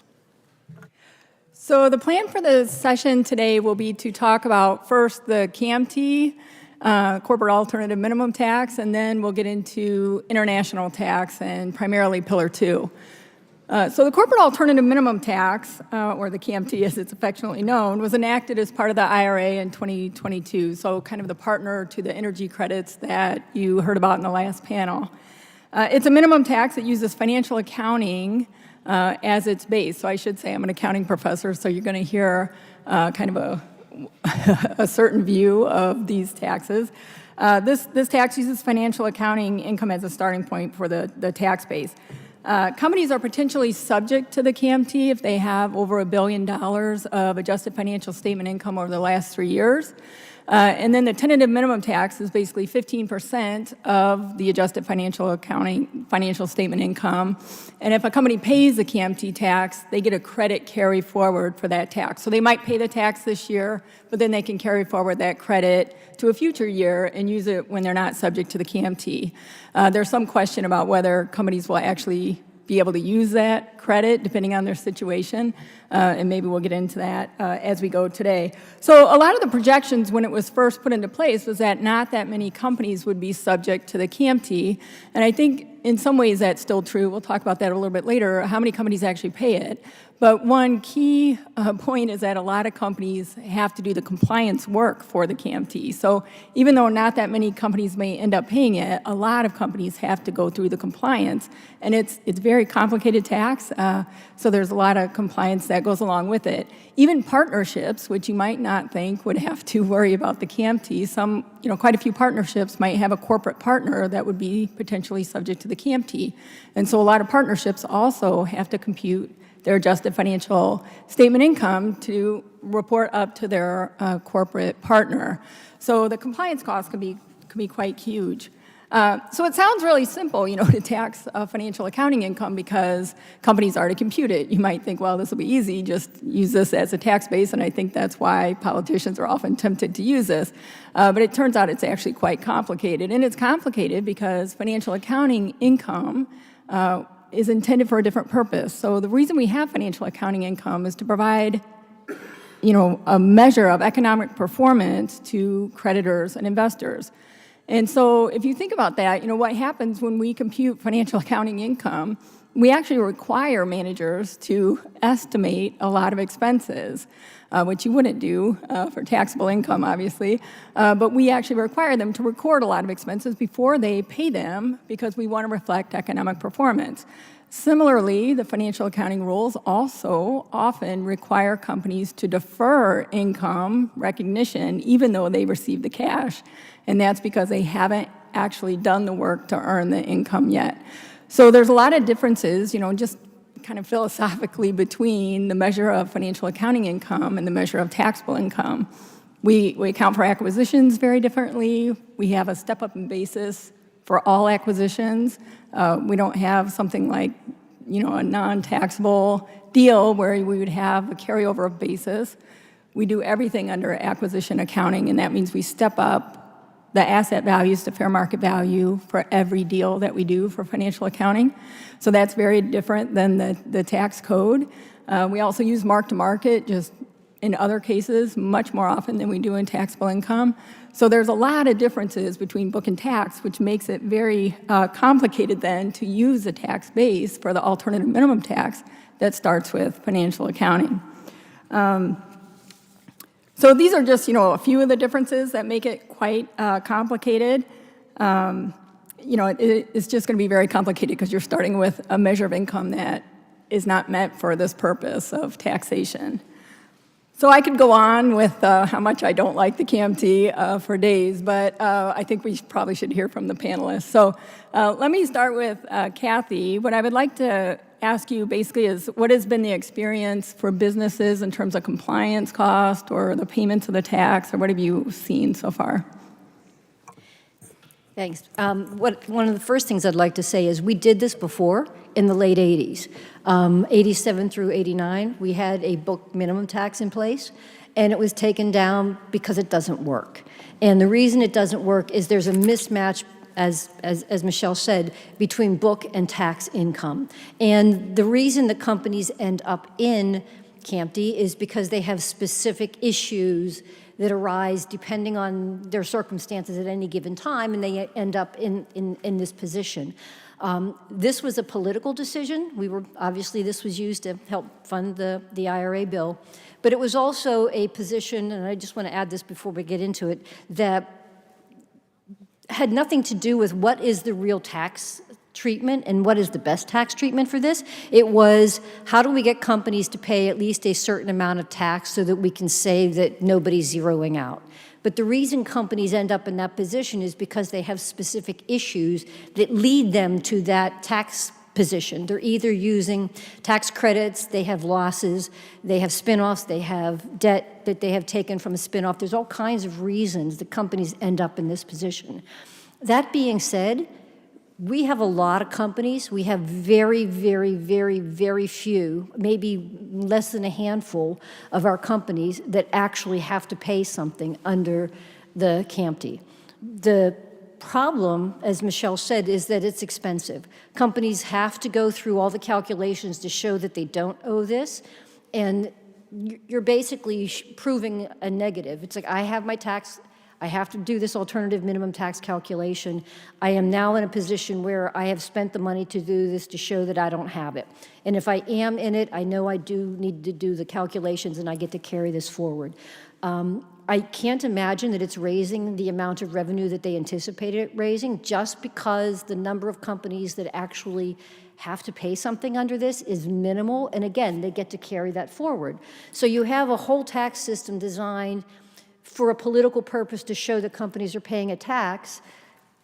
When they end up in that position, even after the CAMT, some of those companies are still under the 15% because they're using the credits and they're using things that they're permitted to do.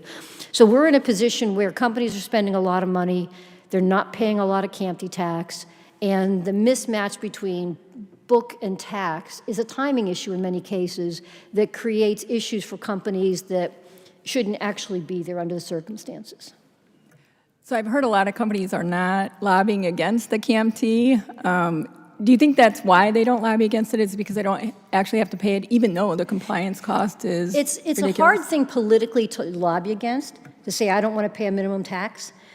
It's not our only minimum tax. We have several other minimum taxes that companies have to pay that are all still part of the tax code.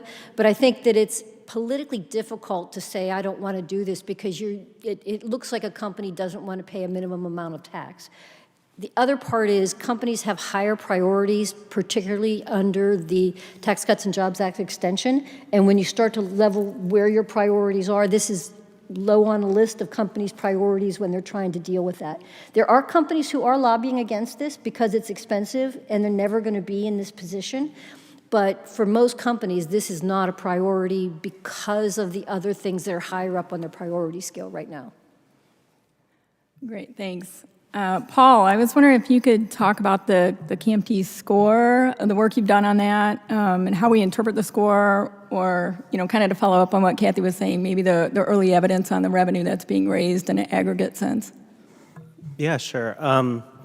I think the original score was pretty large. I think it was around 220 billion or so. And if you look at the numbers in that, I think some of the issues that you mentioned, including the carry forward of the credits, they're reflected in the pattern that you see in those scores. There was a number of outside people, including in this room, who tried to do similar exercises using very different data sources than we did, and came up pretty much in a similar ballpark of numbers. I think Jennifer Bluen and Nate Bourne said something on the order of 40% of the first-year revenue is offset later by carry forwards. And I think that pattern kind of looks similar to what we have in the score. So all those kinds of things are considered. I think the difficulty in this is a lot of the difficulty that's maybe facing corporations is in first the calculation of the adjusted financial statement income. Reconciling book and tax is not a simple thing to do, and so that was by itself a complex exercise. And you have kind of different measures, whether you're thinking about the scoping exercise, which relies on the 3-year average of AFSI, or you're thinking about the current year liability, or if you're thinking about the safe harbor that's in place. And so that was difficult from a revenue estimating perspective. I'm not sure how much corporations have that at their fingertips. And probably the biggest piece of that, I would say, is the issue of the affiliated group. In terms of which entities are includable and which are excludable. Tax is different than book in terms of that, and I think that it's even different in terms of the application of the corporate A&T. And so those are kind of some of the pressure points on the estimate, and I think some of the problems with doing these estimates when you're relying on accounting concepts instead of tax concepts, which as a tax economist I'm more familiar with. And Alan, I guess, would you say, and maybe other people could comment on this too, do you think we have too many minimum taxes in the system right now? Definitely. I've thought about this a bit. I've thought about kind of what are the conditions under which a minimum tax is actually appropriate. And, first let's talk about what's inappropriate. Say you've got a minimum tax that has a policy a different way from the main corporate income tax. Why not just make the change to the original corporate income tax? If the change is good, you should make it. If the change isn't good, you shouldn't make it. If you have two different standards, there has to be some sort of reason that you're yo-yoing between them. And often, I think on differences between the corporate income tax and particularly the CAMT, the reason for the yo-yoing is unclear or essentially absent. I think especially of stock-based compensation, there's this little phenomenon where stock-based compensation is treated differently under the two taxes, and this suddenly becomes a huge issue for a corporation whose stock has greatly run up because they've done well, because there's essentially a timing difference as to when it gets recognized as kind of personal compensation for labor versus when it's kind of more of a shareholder's income from the stock appreciating. And if it's one or the other, it may be in or out of the corporate income tax space at the time it greatly appreciated. There's no reason, there's no principled reason for having both. You kind of just wanted to choose one or the other and make your whole system consistent around it. That said, there is a place for minimum taxes, and we do have other minimum taxes. As mentioned, we have things like BEAT, and we have GILTI, and in the Pillar 2 framework, there would also be QDMTTs, there would be income inclusion rules, and so on. And theoretically, a company could end up hit with a lot of these simultaneously. But what's important with international taxes is that there's a lot more doubt about whether the numbers are actually reflective of substance. It could be, well, you made this part of one measure, and then people started to take advantage of flexibility within accounting or other law to kind of choose the best possible arrangement for them, and then you look at the overall number and you think that's not right. So then you could try to look at an alternative measure, and that's what something like BEAT does, but as we can get to maybe later, maybe it doesn't do so very well. Yeah, if I can build on your first part of your comment and then see what Kathy and Paul have to say, but it seems like now that the TCJA, as we came in the later years of the TCJA, we lost a lot of expenses. You know, we lost bonus, we lost the R&D expensing, 163J went to an EBIT limitation, which is very harsh. So it seems like, you know, the code itself is kind of limiting more and more expenses. So, you know, we could take that approach instead of this AMT. What's your thoughts about that?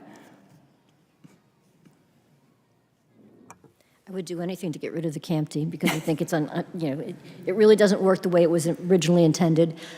We are hopeful that those other expenses and everything else will return to the code as we move forward. So just because we have this little piece of time that they're not in effect, I don't think that's enough to say that's, we don't really need it. But I think we don't need it because of the mismatch and because we do have all of these other minimum taxes and ways to deal with this. And this is, I think, one of the most inefficient ways to try to get at this income. And it also is a mismatch between companies just based on circumstances. And so, it's not just who gets to use which of the expenses, but also if you happen to be in a particular position compared to an exact, almost an identical company, you're not going to be in the same tax position because you may have a spinoff, you may have additional losses, you may have something that just puts you in this position, but otherwise, you're not really doing anything different in the way you're structuring your taxes. But, when you start to go with the timing difference between book and tax and what fits into the categories that you're trying to calculate, it really is not an efficient tax. Paul, did you have anything to add? No. As an accountant, I guess I'd be remiss if I didn't close out the KMT session with kind of a mention. From an accounting point of view, what we worry about is that the financial accounting income itself will be harmed by this. In other words, if managers of companies start managing earnings down, which there is some evidence back in the 86, which that one had a more creative name, the BURP. When the BURP was in place, there is some evidence that companies managed income down to avoid that tax. And so if that happens, the information that managers can get to external parties like creditors, investors, will go down, and that will harm capital markets. And so that's kind of another big worry that we haven't mentioned yet, but that from an accounting point of view, that's what I would worry about the most. Okay, so with that, I think we can pivot to international tax and other minimum taxes that we have in the system now. So there's many parts to international tax, as probably a lot of you know here now, that are kind of interrelated and kind of can stack on top of each other, like Alan was saying. So we have the GILTI and the FDII, which is basically the stick and the carrot from the TCJA in terms of where we locate high return income in the U.S. or outside the U.S. We also have these OECD two-pillar proposal, and Pillar 2, which is part of that proposal, is another minimum tax. That tax acts differently in the sense that the computations are quite different, and what they're trying to get at is quite different. So Pillar 2, we think, it's never articulated clearly, but we think what they're trying to do is minimize tax competition and kind of stop the quote-unquote race to the bottom, stop kind of tax havens. And so, whereas the KMT is basically to make sure companies pay some minimum amount of tax. And in Pillar 2, basically it's like this kind of game theoretic approach to make sure every jurisdiction essentially has a 15% tax. And so it's border adjusted, like what Catherine was talking about before with the CBAM and the energy credits. This is a border adjusted it similar works in a similar way. So what happens is if say you have a low tax jurisdiction and we want to kind of stop that jurisdiction from being low tax, let's say that's the OECD's objective, what they have put in place is this Pillar 2, and that is a minimum tax that's by jurisdiction, and it's calculated using a rate, so an effective tax rate in the jurisdiction for that entity that's reporting. And so the company has to compute this effective tax rate on their earnings, and that effective tax rate is going to be computed using financial accounting numbers again, in both the numerator and the denominator. And that's what the rate is going to be calculated. If it's less than 15%, then the company will have to pay a top-up tax for that jurisdiction. Now, the question is, where do they pay that tax? So they could pay it in that low tax jurisdiction if that low tax jurisdiction adopts Pillar 2 and puts in what's called the QDMTT, or some people call it QDMT. If that jurisdiction doesn't do that, then the tax could go to the ultimate parent company's jurisdiction if the parent country adopts Pillar 2 and puts in place an IIR. Then they'll get the top-up tax.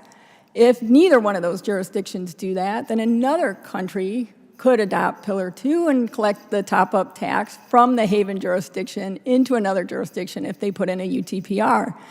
And so, of course, what you can see probably as the idea is, like, the haven would be sitting there saying, well, if the tax is going to be collected somewhere, I might as well collect it, and what they want to do is incentivize them to put in place a QDMTT to collect a top-up tax themselves. So it kind of works like the QDMT when Catherine was saying it's meant to make India put in their own carbon tax. It's kind of the same way of thinking. So that's Pillar 2. It's quite different, but in a very high conceptual way of thinking, it's very similar. It's a minimum tax that's put in place, and it's based on financial accounting income. So with that kind of background and kind of introduction to what Pillar 2 is, maybe, Alan, you can talk about, you wrote about a fatal flaw with Pillar 2, and I think it arguably comes from a reliance on financial accounting standards. So where do you think Pillar 2 could go astray, or what do you think the risks of Pillar 2 are to the U.S.? The risks of Pillar 2 to the U.S., we can start there. Actually, you mentioned the kind of 3 backstopping layers. It's kind of in the interests of the United States for the first layer to fail because we get a lot of the second layer. The first layer is source-based taxation. It's, hey, where's the stuff actually happening? But the second layer is, whose company is it? And the answer is usually ours. The United States is special in this way. I mean this in both like the patriotic sense and just very literally, if you look at the top 10 companies by market capitalization publicly traded, we've got like 9 out of the 10. If you look at the top 50, it's probably 44 out of the 50. It keeps going like that. So we love that second layer. That's our guilty layer. That's how we collect it. The more that there's source-based taxation and we're crediting other foreign countries' taxes, the less revenue is left for the U.S. Treasury, or you could look at it another way. The more that foreign countries succeed at raising taxes, which is kind of the goal of Pillar 2, the less money is left for shareholders and the U.S. Treasury. The other concern is, what if we get UTPR'd? Our research and development credit is kind of most at risk from that. The flaw in Pillar 2, the reason I think it might fall apart is because it's a division problem in an addition and subtraction world.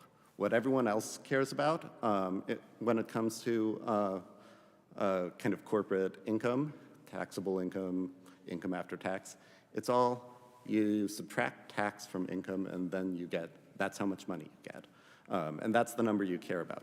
Pillar 2 cares about a fraction, tax divided by income. And it turns out that sometimes you can add to both the numerator and denominator, or subtract from both the numerator and denominator. This doesn't matter to shareholders, but it does matter to Pillar 2. Where this comes about in practice is kind of tax credits and grants and refundable tax credits and things of that nature. When the government gives you a non-refundable tax credit, Pillar 2 kind of thinks that's a reduction in tax. And from an accounting perspective, that kind of makes sense. Non-refundable tax credit only works insofar as you're paying tax and it kind of interacts with the tax system, whereas a refundable tax credit starts to look more like a grant and kind of comes outside of the tax system. But if you care about the fraction roughly 1/6 or 1/7, kind of the 15% number, the denominator of the fraction counts for much less because it's in this larger number that's about 7 times as large, whereas the numerator counts for more. So I suspect that countries will try to get all of their stuff placed in the denominator, all of their most generous provisions, and that will ultimately kind of allow a loophole around the whole thing. So, Paul, I think kind of related to what Alan was talking about just a minute ago, I think you've done a lot of work on the scoring of Pillar 2 and where the U.S. might lose revenue. One aspect I think you talked about is exactly, if a lot of other countries adopt a QDMTT, how much would we lose in terms of our guilty tax that we collect now? So what did you learn in your work on that? Yeah, I'll say first that a lot of that is a couple of years out of date, but it's all publicly available on our website or through other channels. And so, the big takeaway was that, QDMTTs are basically a domestic tax. And so those, in a sense, will eat into the base of GILTI, which is trying to tax income. So if a country currently has a tax that's under 15% and implements a QDMTT, we lose GILTI revenue on that kind of deal. And the other piece of it is that if countries are implementing UTPRs, then companies might be incentivized to move away from low tax jurisdictions because the UTPR, it's difficult to imagine a way in which it would be creditable. And so they'd be subject to double tax, and they could just move and be in a 15% rate country instead. And so those are the two mechanisms that we primarily saw for revenue changes to the US. Now, the good news is the UTPR piece can be a revenue pickup in some ways. It can be that companies are currently in a low tax jurisdiction and they need to move money out of there. The US is obviously in some ways an attractive destination for that. The problem is if the US is not compliant, then they're not exempt from UTPRs, and they might get hit on domestic US income with those amounts. And so in our modeling, we did a lot of sensitivity analysis to that, to the behavioral changes in location of profits for multinationals. And some scenarios we had the current implementation of UTPRs kind of losing revenue of about $75 billion over the window we were looking at over at the time, but up to as much as $175 billion of the GILTI revenue. Sorry, it's not just GILTI revenue, but $175 billion of U.S. revenue. Okay, thanks. And Kathy, maybe you can provide a view from business, in a lot of ways, what are you observing with respect to Pillar 2 and also the uncertainty about Pillar 2? If you could talk about how businesses are dealing with that in terms of their decision-making, their investment and hiring and so forth. The first thing I'd like to talk about is the elephant in the room, and that's the fact that on January 20th, the president issued an executive memorandum to Treasury and basically said that the U.S. was not going to participate in the UTPR and any of the other things that were going on at the OECD. I mean, we are negotiating at the OECD, but he also said that we had tax sovereignty and we weren't going to give up that revenue. Treasury had to do a study with others within the administration, and that was due on March 21st, so that has already been completed. But that will give some sense of how the U.S. will participate in this. So even though we are dealing with all of this, there's a lot of other things sort of going on the political side that everybody needs to be aware of. When you look at Pillar 2, we have ordering rules of the IIR and the UTPR and the QDMTT and where GILTI fits in with all of this. But because this is sort of a Chinese menu of issues, a lot of countries can pick and choose which of these they're going to adopt. Some countries decide they're going to do a QDMTT, others are going to do an IIR and a UTPR. For companies, we have to comply with the tax rules everywhere that we do business. But we also have to know what those countries are doing, which means that for the countries right now, the EU has a directive that all the EU countries had to comply with this. There are countries in Asia that have been adopting these various rules. But for companies, you have to pay attention to every country that you're doing business in, which rules have they adopted, how are you going to comply with those, what are the rules for doing that. Currently, there are some safe harbors. There are safe harbors currently for the UTPR that's going to expire, and there's a compliance safe harbor that companies have to use to actually comply with the country-by-country report right now before going to a global information return, which will be coming up. But when you look at the cost of doing this, for most companies to comply with this is multiple millions of dollars, And what they're going to have to do is to prove to a country that they don't owe them any money. So you have to go through this entire process. And for most companies, you are proving a negative. You have to go through all of the calculations, and there's a lot of data that is going to be required, billions and billions of bytes of data. It's going to be very expensive for companies to comply. It's going to be very expensive for tax administrations to figure out how to take this information, what to do with it, how to use it, and what it actually is. And there's very little tax revenue being generated from this. So everybody's spending money to show that there's a very little amount of money that countries are going to collect. Companies have to be under 15% in a place that doesn't have a QDMTT, with GILTI pushed down because of the ordering rules, and then you start to look at where do you actually owe money. Countries have moved up to doing the 15%. A lot of them have already decided they have to do this for peer pressure purposes, if nothing else, to move to a 15%.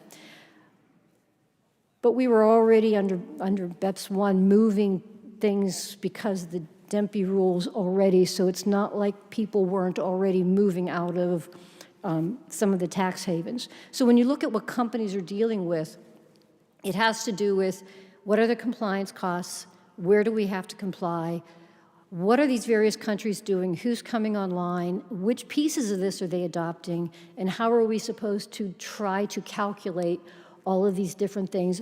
Are these safe havens, these safe harbors going to be extended, or are they going to expire? So this is a very large issue, and that doesn't even start to consider where does our GILTI fit into this, and will there be changes to have something within the U.S. system that we can negotiate to comply with this.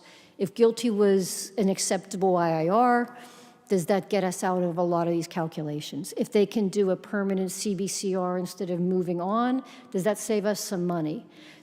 What we have to do is look at why did they start this to begin with. They started this to get a global rate to stop companies from going to the lowest tax jurisdiction, which was the race to the bottom. Is there a way to get to that 15%, look at the rest of this system and find a better and more efficient way of doing this? If we're looking for economic growth and figuring out a best way for countries to make sure that they're getting revenue from companies that are under that number, let's figure out a simpler and less expensive way to do this, because for right now, this system has grown out of proportion to the actual amount of revenue that countries are collecting. And so for companies, we look at it as maybe doing a pause, maybe trying to recalculate this to say, is there a better way to get to the result that you're after without the cost and the complexity, because this system is outrageously complex for companies, and find a better way to make this system work, because it isn't working. And for companies and for countries, tax administrators are looking at this and trying to figure out how they're supposed to collect and what they're doing with that, all the data and all the information that they're going to be collecting. So for business, we're looking at this from multiple areas and trying to find a way forward that makes the most sense to continue to do what they originally intended, but to do it in a way that is most economically efficient. I mean, companies and administrators spending tens of millions of dollars to comply with this stuff is taking stuff out of the rest of the economy. How do we get this to be more pro-growth, do what it's supposed to do, but also make it so that everybody can take a step back and say, is there a better way to do this? And that's how we're looking at it right now. Yeah, thanks. I remember when this started, a lot of companies were saying they didn't even have the data. It's not even available to us. We have to adjust our systems entirely to even get to the data we need to even start thinking about complying with Pillar 2. So that's the other thing, I guess from an accounting point of view is, these companies have financial statement auditors. And so one question is, will auditors auditors are supposed to judge materiality in those financial accounting statements with respect to what a user of those financial accounting statements would deem to be material. And so, then you kind of start to wonder with these minimum taxes based on book income, now are auditors supposed to think of the tax authorities as a user of the financial accounting statements, and will they have to adjust their materiality thresholds? Pillar 2 has really very low thresholds in some places, and the materiality you would need to use to, if you viewed the OECD's rules as like a material user, that would really change the materiality thresholds that auditors would use. And so that's another complexity that we don't really have a full grasp on how that would be affected if we went full on with Pillar 2. So kind of back to your elephant in the room. I mean, what if the U.S. and China do not adopt Pillar 2? We just don't do it. Does it fall apart? The U.S. was never going to go completely into Pillar 2. I mean, even under the last administration where they were deeply into these negotiations, they never actually put out any proposals to actually take us completely into Pillar 2. And so China and India have never been, have never said that they're going there. The U.S. isn't. The EU was an early adopter, and there are a lot of countries in the EU now who are saying maybe we shouldn't have been the first adopter here, maybe we should have waited a little bit. But they sort of were driving that everybody figured if the 27 countries in the EU were adopting it, that other people would just fall in line, and they really haven't. And now that the U.S. is sort of pushing back on all of this, there are countries who are saying maybe we should reconsider this.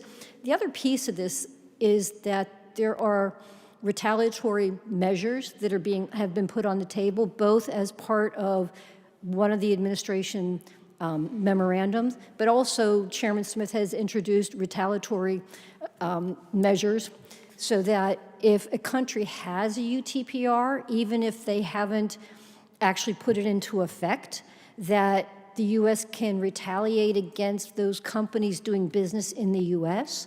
and increase their taxes 5% a year up to 20%, unless that country takes the UTPR down.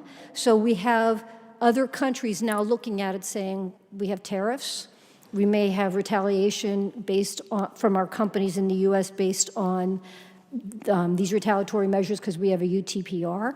And so there are a lot of other negotiations. I mean, obviously we have the tariff issue going on right now, but if you add these other potential stress points for companies doing business in the U.S., if we want a lot of FDI, but we're putting pressure on their governments to get rid of their UTPRs, that's going to create some additional pressures within the system. So it's not just that we have this current system, but we have retaliatory measures in place, and obviously the tariffs are adding another layer of tension there. And so how we deal with that, I think, is going to be a big issue, and companies are in the middle of trying to figure out how we have to deal with all of these issues. Yeah, thanks. Paul or Alan, do you have a view on what will happen to the OECD two-pillar proposal? I don't have a view on what would happen if the U.S. and China don't adopt. But I do think that the structure of Pillar 2, particularly the UTPR, was meant to force people into adopting. The way it's set up is saying, we're going to force these companies to pay 15%. If you don't want to collect it, we'll do it through the UTPR. Now, I don't know exactly how that falls apart. If there's a negotiation, there's lots of things going on in the world right now in the international space. So biggest understatement ever. I think it's a wait and see, but I think the structure of it was meant to make it not fall apart if one or two countries didn't go along. So, Alan. Other countries definitely have the right to adopt at least the QDMTT and the income inclusion rule as much as they want. And in a large block of contiguous countries like Europe, that may well work. Over the long run, though, Pillar 2 has the problem that it says we don't care where the tax is collected as long as it is collected, as long as it's 15%. Well, countries do care who gets the primary taxing right. There's going to be competition over primary taxing rights, and my suspicion is that it will take advantage of that division versus subtraction arbitrage. Okay, great. Well, I think, does anyone have any parting words? on this uplifting session. So there's a lot of minimum taxes, a lot of compliance costs, but it doesn't seem like a lot of revenue. So it makes one wonder why we're doing this, but we are apparently. So hopefully this helped people to understand the rules a little bit more and the complexities and what might happen going forward. So thanks to the panelists, and thanks for everyone listening.